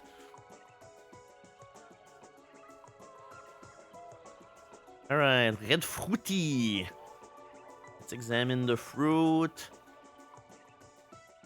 Alright, fruit. Lots of vote for fruit and one single lone vote for leaving things alone. Safer to eat animals than plants. But hey, there's no animals here, so hey, let's check out the fruit. The red skin fruit is the size of an orange and its peel is similar in texture to orange peel. We have Hunt Mastery? Nope. So do we pick one of the fruit or do we decide to not pick him up?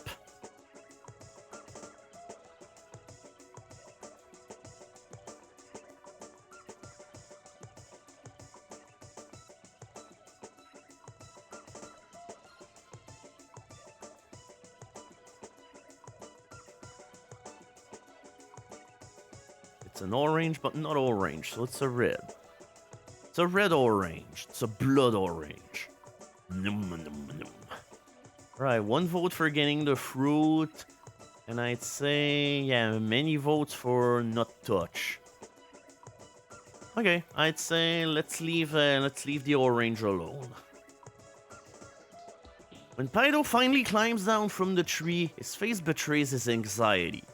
What is wrong? You ask him patiently. There's no signal, he replies. I have scanned every direction with the star guider, but it can detect no coralinium signal. It isn't damaged, of that I'm sure.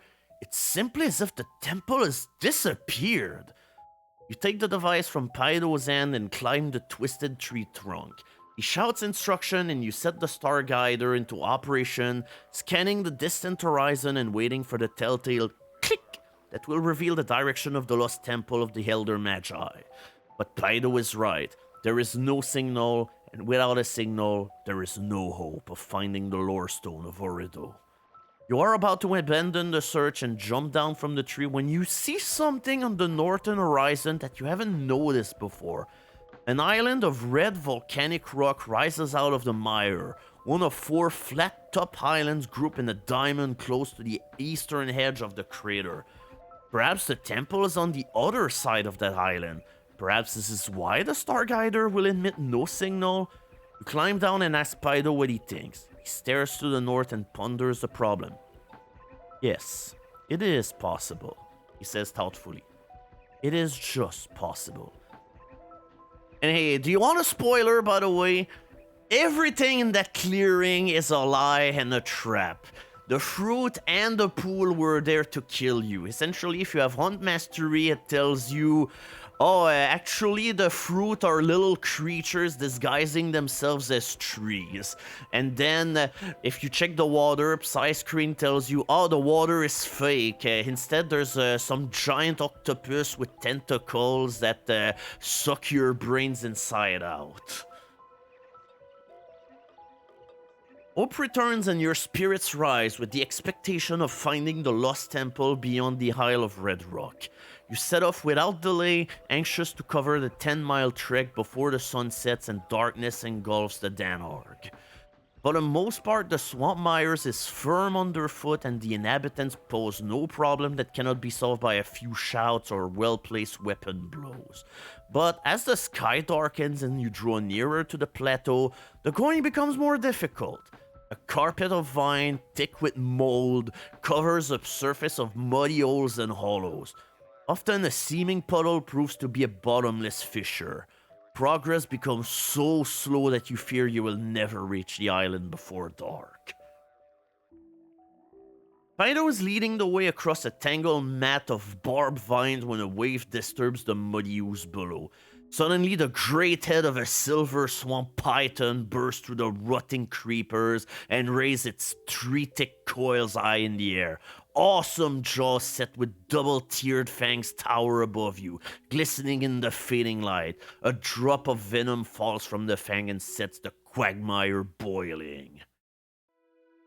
Hello! How you doing? It's me, the snake! By the way, 3.5 eggs plus 2 eggs equal how many quarter eggs? Okay, if you have the Magnified Discipline of Animal Control, nope. Okay. The great snake flicks its tongue and lunges forward, intent on consuming you both in its massive jaw. Alright, owing to the swiftness of the attack, you do not have time to use a bow, and unless you have the Curing Discipline and reach the rank of Primate, double all insurance points you lose during the combat because of the snake's venom. Alright, we have Curing, so thankfully we can do this fight just as normal. And our combat ratio is 11, so that's okay for this. That said, that fight could still mess us up if we are very low rolling. Okay, this is not low rolling. It's an instant victory. The arrival of the swamp python frightened away the crawling denizens of the mire, but now they are returning to satisfy their curiosity. Hordes of slithering lizard bees gather at the edge of the floating morass, inching their way nearer as they assess your strengths and weaknesses. Relentlessly, you push your way through the soggy vegetation until you reach the jagged rock wall of the island, urged on all the way by a hissing chorus of swamp creatures. Long streamers of moss-covered vine hang down the red rock wall in huge number, inviting you to climb onto the plateau above. Above the uncertain ground of the swamp, the hard, jagged rock is a welcome relief. You make good progress, reaching the top just as the sun is sinking into a sea of scarlet mist that shrouds the eastern Danar. The failing light, you discover a trail that winds downwards through the knee-high foliage. Alright, do we have Patmanship? Yup. Even in the failing light, you can see that this trail is frequently used. The spongy vegetation is crushed flat, and a profusion of tracks are imprinted on the loamy soil. The tracks were made by a man-sized creature, bare-footed and web-toed. Close to the main trail winds another, less obvious track. For some reason, someone or something has gone to great lengths to keep this trail secret. So, do we follow the well-trodden path or the secret trail?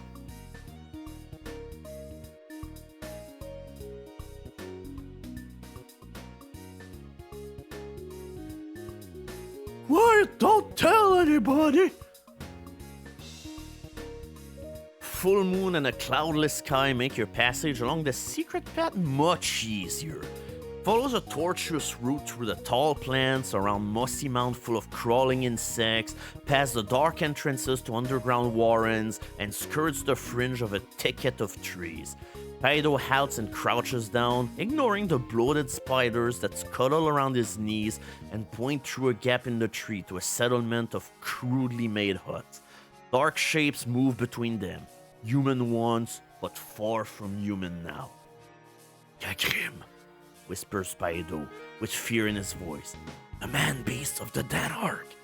In the distant past, the Gagrim were a gentle, primitive folk who live as one with the animals and the birds, cared for by the Elder Magi in their jungle paradise. But the Danar has changed, and so too have the Gagrim, poisoned by the evil that conquered the land. So, do we approach the hut and say the Gagrim hello, or do we choose to avoid them and continue on the secret path?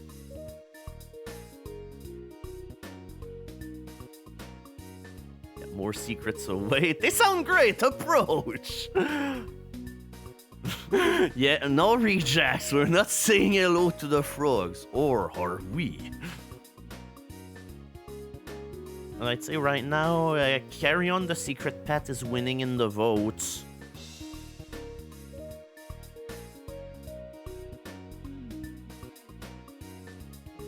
Yep.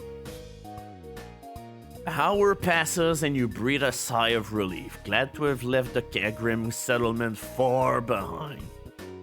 You forego a rest and press on along the track until you reach a promontory of rock on the northwestern tip of the island.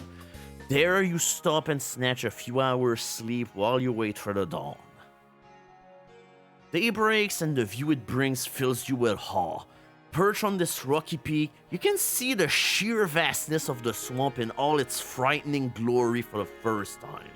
Kaido activates the Starguider and scans the horizon, but even before its telltale clicks are heard, your eagle eyes have spotted the glint of the temple's Corlinium spire. To the west, beyond a sea of sickly green-black vegetation, stands the Temple of Orido, imprisoned but unaffected by the swamp. The howl of the Gagrim echoes across the island as you make your descent, by rope and vine, to the wetland below. You reach a rocky base and set off across the mud flats, following the Starguider's signal now that the spire is hidden by swamp mist. Alright, pick a number. It's time for random event on the swamp. It's 6. You stop at noon to rest and review your progress. The Starguider's homing signal have straightened steadily, and Kaido is optimistic that you will reach the temple before sundown if you can keep up your present pace. So far, you've avoided the Danar's more hostile inhabitants, but invisible dangers still lurk all around, waiting for you to lower your guard. You must eat now. Alright, it's time for meal. Yum, yum, yum, yum, yum, yum, yum. It is late afternoon when you see the Temple of Orido, rising majestically out of the swamp mist and tangled vegetation. The sight of this towering ziggurat is so breathtaking that you are both stunned into silence as you feast your eyes on its untarnished splendor. Tier upon tier of gleaming white stone, shape and form into perfect symmetry, confront you. Huge foundation slabs support a level carve of golden rock, inlaid and decorated by gemstone. Above that sits strata of precious metal and then levels made of a crystal slab whose facet refract the colors of the rainbow. Upward climb tiers of ruby, sapphire, and emerald that offer up a wedge-shaped spire of pure corlinium crystal of the sky. At its base, the swamp have shrunk back as if repelled by the radiant goodness of the temple. A perimeter of lush grass leads to a staircase of solid amber. You follow Kaido as he ascends toward a pair of huge triangular doors set into the second level. Everywhere the glitter of gemstone and the gleam of precious metals radiate a purity unspoiled by the Danar. Kaido completes the complex procedures that open the great doors, taught to him by the Elder Magi in preparation for this mission. They part and you enter, stepping on a floor of glistening gold, a floor that has lain undisturbed for 7,000 years. Wow, that's a lot of time to eat a whole lot of half-eggs. The great door closed with a whisper. Follow Kaido along a corridor of gleaming silvery metal that dazzles your eye to a hall carved from solid crystal. Icicles of diamond hang from its ceiling and reflect in a door set with mosaics of 1,000 shimmering squares. Approach the crystal dice, lone wolf, instructs Kaido, pointing to a radiant circular plateau of pure quartz.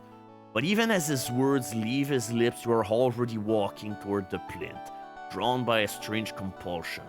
You mount the dice and a flood of golden light pours down from above, bathing you in its warm, cleansing rays. You raise your cup hand as if offering up an invisible gift, and a tingling sensation runs the length of your arm and spread through your body, giving you an incredible sense of well-being. A ball of sparkling light is taking shape in your hand and condenses into a radiant crystal filled with golden fire. It is the Lorestone of Orido. Restore your current endurance, your endurance level. Oh my God! It's a hockey puck! The Lorestone of Orido is a hockey puck! Woo! Oh Hockey! Hockey! Hockey! Hockey! Hockey! Woo! The light fades and you step down from the dais, your senses aglow with a newfound wisdom and strength. Having witnessed the fulfillment of your quest, Paido beams with joy as you return to his side. He congratulates you and bids you follow as he turns toward an archway of silver set into the crystal wall of the chamber. Come, Lone Wolf, we have a long journey ahead of us. We must leave without delay. The thought of returning to the dangers of the Danar fills you with dread. Paido senses your anxiety. Don't look so dismayed, he says, still smiling. This temple will provide the means for her safe return. You will see. Intrigued by his answer, you follow in silence as he leads you through the archway and up a long flight of marble stairs to another chamber, also constructed of crystal but veined with a marble that glistens like liquid fire. It is solid coralinium. At the center of the chamber, its hull resting on a cradle of steel, is a Levitron, an ancient skyship. Like everything else you have ever seen in this wondrous temple, the craft is untarnished by time. Paido ushers you aboard and prepares to power the craft. A shudder runs through the hull as the engine rises in pitch and slowly it lifts from its bed of steel. The chamber is built in the spire of the temple, and the roof now slides open to allow the Levitron to rise into the darkening sky above the Danar. Paido sets the control and set the ship's stargazer on a course for Hell's End. Then he joins you at the bow rail for one last look at the Temple of Orido. It glows red in the light of the setting sun, but the shimmering glow is blemished by shadows that swoop back and forth across its tier. You assume it is just a trick of the twilight, until your ears are filled by a sudden and terrifying shriek. You look up to see a squadron of black-winged crans swooping down on the Levitron. On the back of these leathery creatures ride red-robed Vordax, hideous servants of the Darklords of Hell-gast. In their skeletal hands they wield staves of black iron which crackle with blue fire. As a cran screams past, a stream of liquid blue fire pours from its rider's staff. Summer sword time, baby!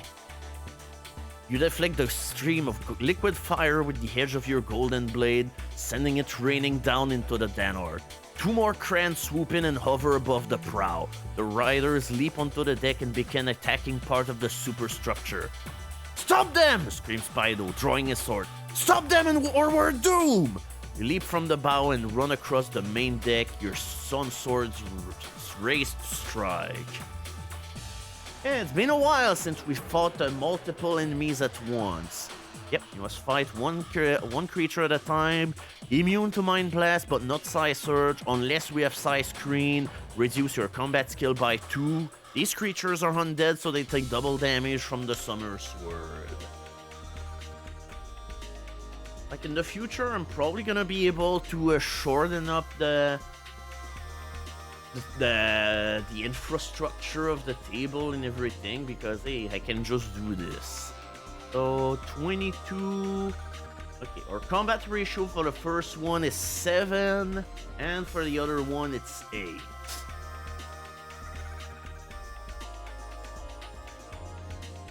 Alright, it's time to fight.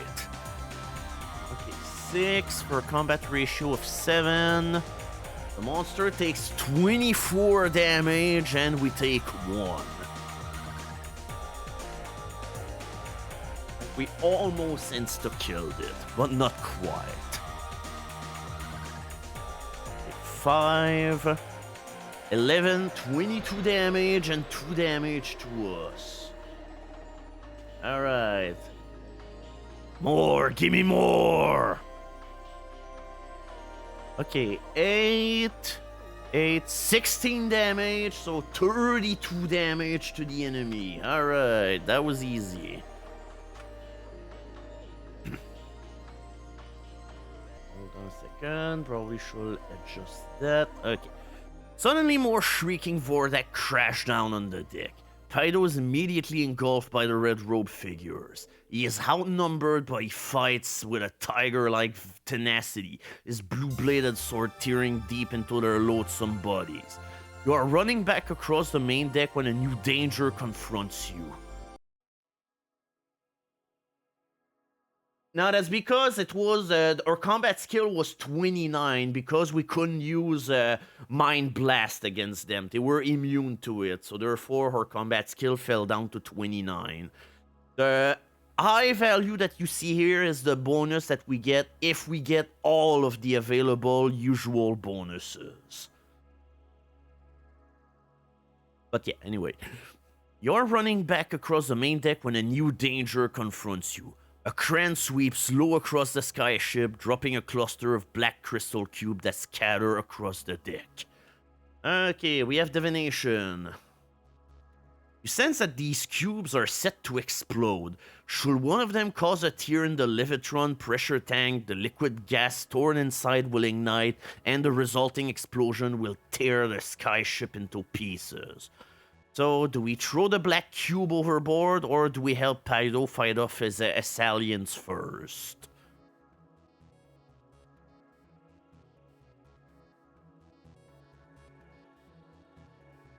Yeah, evil dies. Alright, let's chuck the cubes.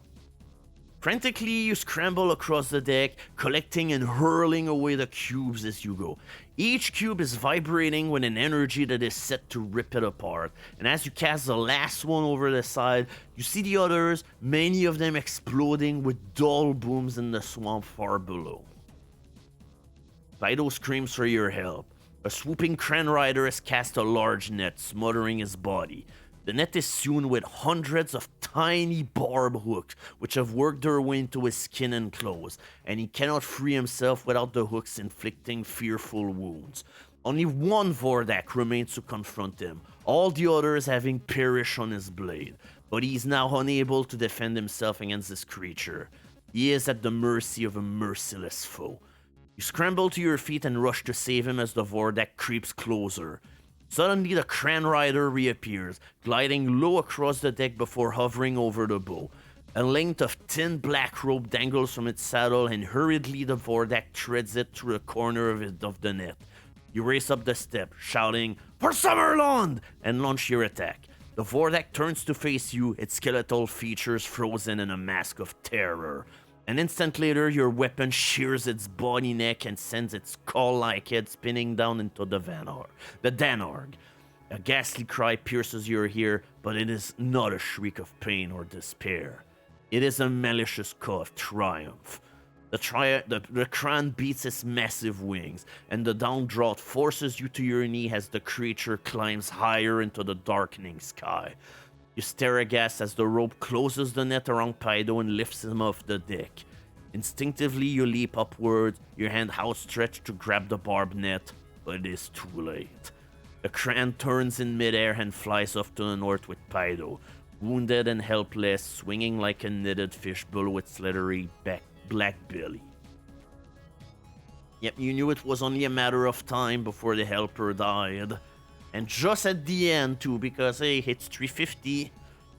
Anger and frustration well up inside you as helplessly you watch a crane and your captured companion disappear beyond the horizon. Gradually, your anger gives way to sadness as you ponder his fate and wonder if he will ever survive this cruel abduction. You pray for his safety, calling on the spirit of your ancestors to watch over and protect him, and as if in an answer to your prayer, you feel a sudden calm engulf your senses. The power of the Lorestone, transfused into your being the instant it appeared in your hands, has greatly increased your intellect and awareness. With confidence, you know that Paido will survive his ordeal, and that one day you will meet and fight again, side by side. The return voyage to the sea is a swift but lonely journey. The Starguider ensures that the Levitron stays on course for Helzian, and as you cross the canal which encircles the city, a pilot skyship arrives to escort you down. During the voyage, you have discovered how to control the Levitron, and now, as slowly you approach the landing platform of the Tower of Truth, you disengage the Starguider and make a faultless landing.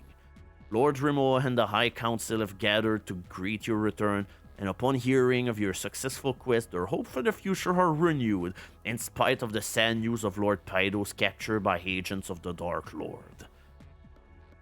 And could you save him? The answer is no.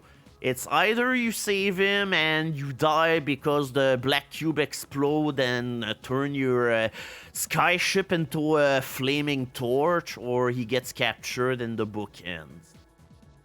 Yeah, you can never save your companion. That's not the adventure book spirit. The High Council listens avidly as you recall your treacherous journey through Telestria, the perilous trek across the Danar, and the wondrous discovery of their lost temple. When finally you have completed your account to applaud and pay tribute to your courage and daring, their faces beaming with pride. But despite their joyous greeting, you sense that something is wrong. They seem distant, as if their minds were preoccupied with the solving of a difficult and perplexing problem. You ask Lord Rimo if all is well, and he replies, "You have grown in perception, Lone Wolf. Many things have occurred since last we spoke, and although your quest for the Lorestone of Orido have succeeded, the peril of our age have grown ever more deadly. The Darklords now wage open war throughout Magnamond, and many lands have fallen before their Gyak legions. Telestria has been overrun, so too have the Stormland nation. Summerlone stand firm against the army of Darklord Nag, but she has lost her southern province of Ruanon. The shocking news filled you in an urge to return to your homeland, yet to do so will defeat the Magna Chi quest. Lord Rimoa bids you follow him to the chamber of the High Council. Set into the floor is a circular well, brimming with a silvery liquid metal. Rimoa kneels and touches the surface, and slowly a vision takes form within the shimmering depths of the pool. It is a fortified city surrounded by rolling hill. You look upon the city of Tahu in the land of Anari, says Rimoa, his voice now solemn and composed. The Lorestone you must find next lies deep below its street, in an ancient city that was built during the dawn of Magnamond. The vision of Tau heralds the start of a new and perilous episode in your quest for the Magna Chi. You possess the bravery and courage of a true Kai Master. The challenge of Tau awaits in Book 9 of the Lone Wolf series, entitled The Cauldron of Fear. So, alright, before we put an end to this stream, first of all, whoops, oh yeah, that's right. Yeah, before we probably should hold on a second, I probably shouldn't even, I mean, it's fun, part of the magic is knowing how the magic is happening. So, I'd say first let's read what our new disciplines are capable of doing, because now we've reached the rank of a Principalin.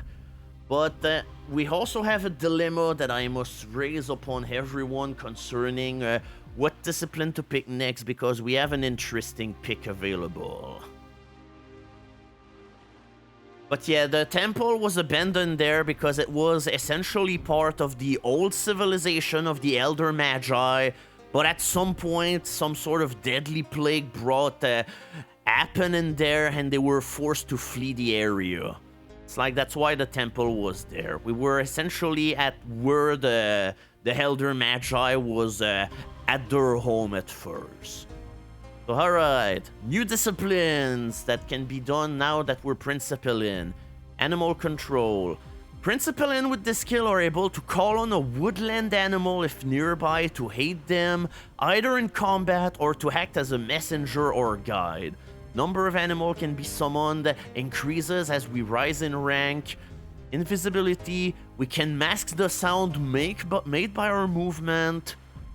Hunt mastery, we are able to intensify our eyesight at will and give us telescopic vision. Psy-surge, the ability to confuse an enemy by planting seeds of doubt in their mind. And Nexus, we have the ability to extinguish fire by force of will alone. But before we pick our new thing, yeah, this is essentially the thing that I have. If we pick Psy-surge, we complete the Spirit Lore Circle, and that will give us a permanent bonus of 3 combat skill and 3 endurance. And keep in mind that encounter with the Hell-gast is not gonna be the last hard encounter we're going to get.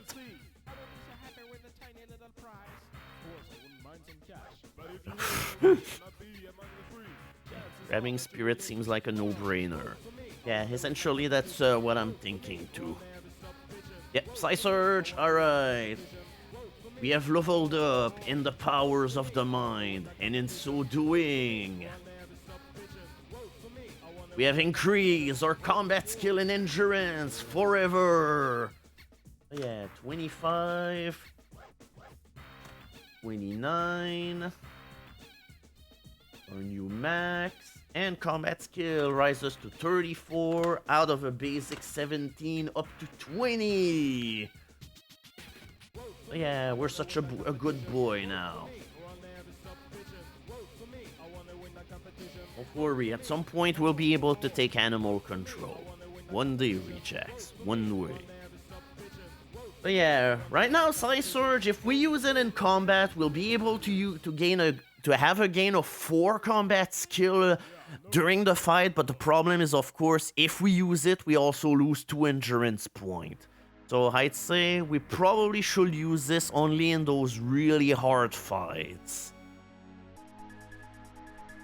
But yeah, either way, we're all psyched up and ready to go, and yeah, that was it for book number 8. So thank you everybody for coming alongside the stream. I hope you enjoyed it.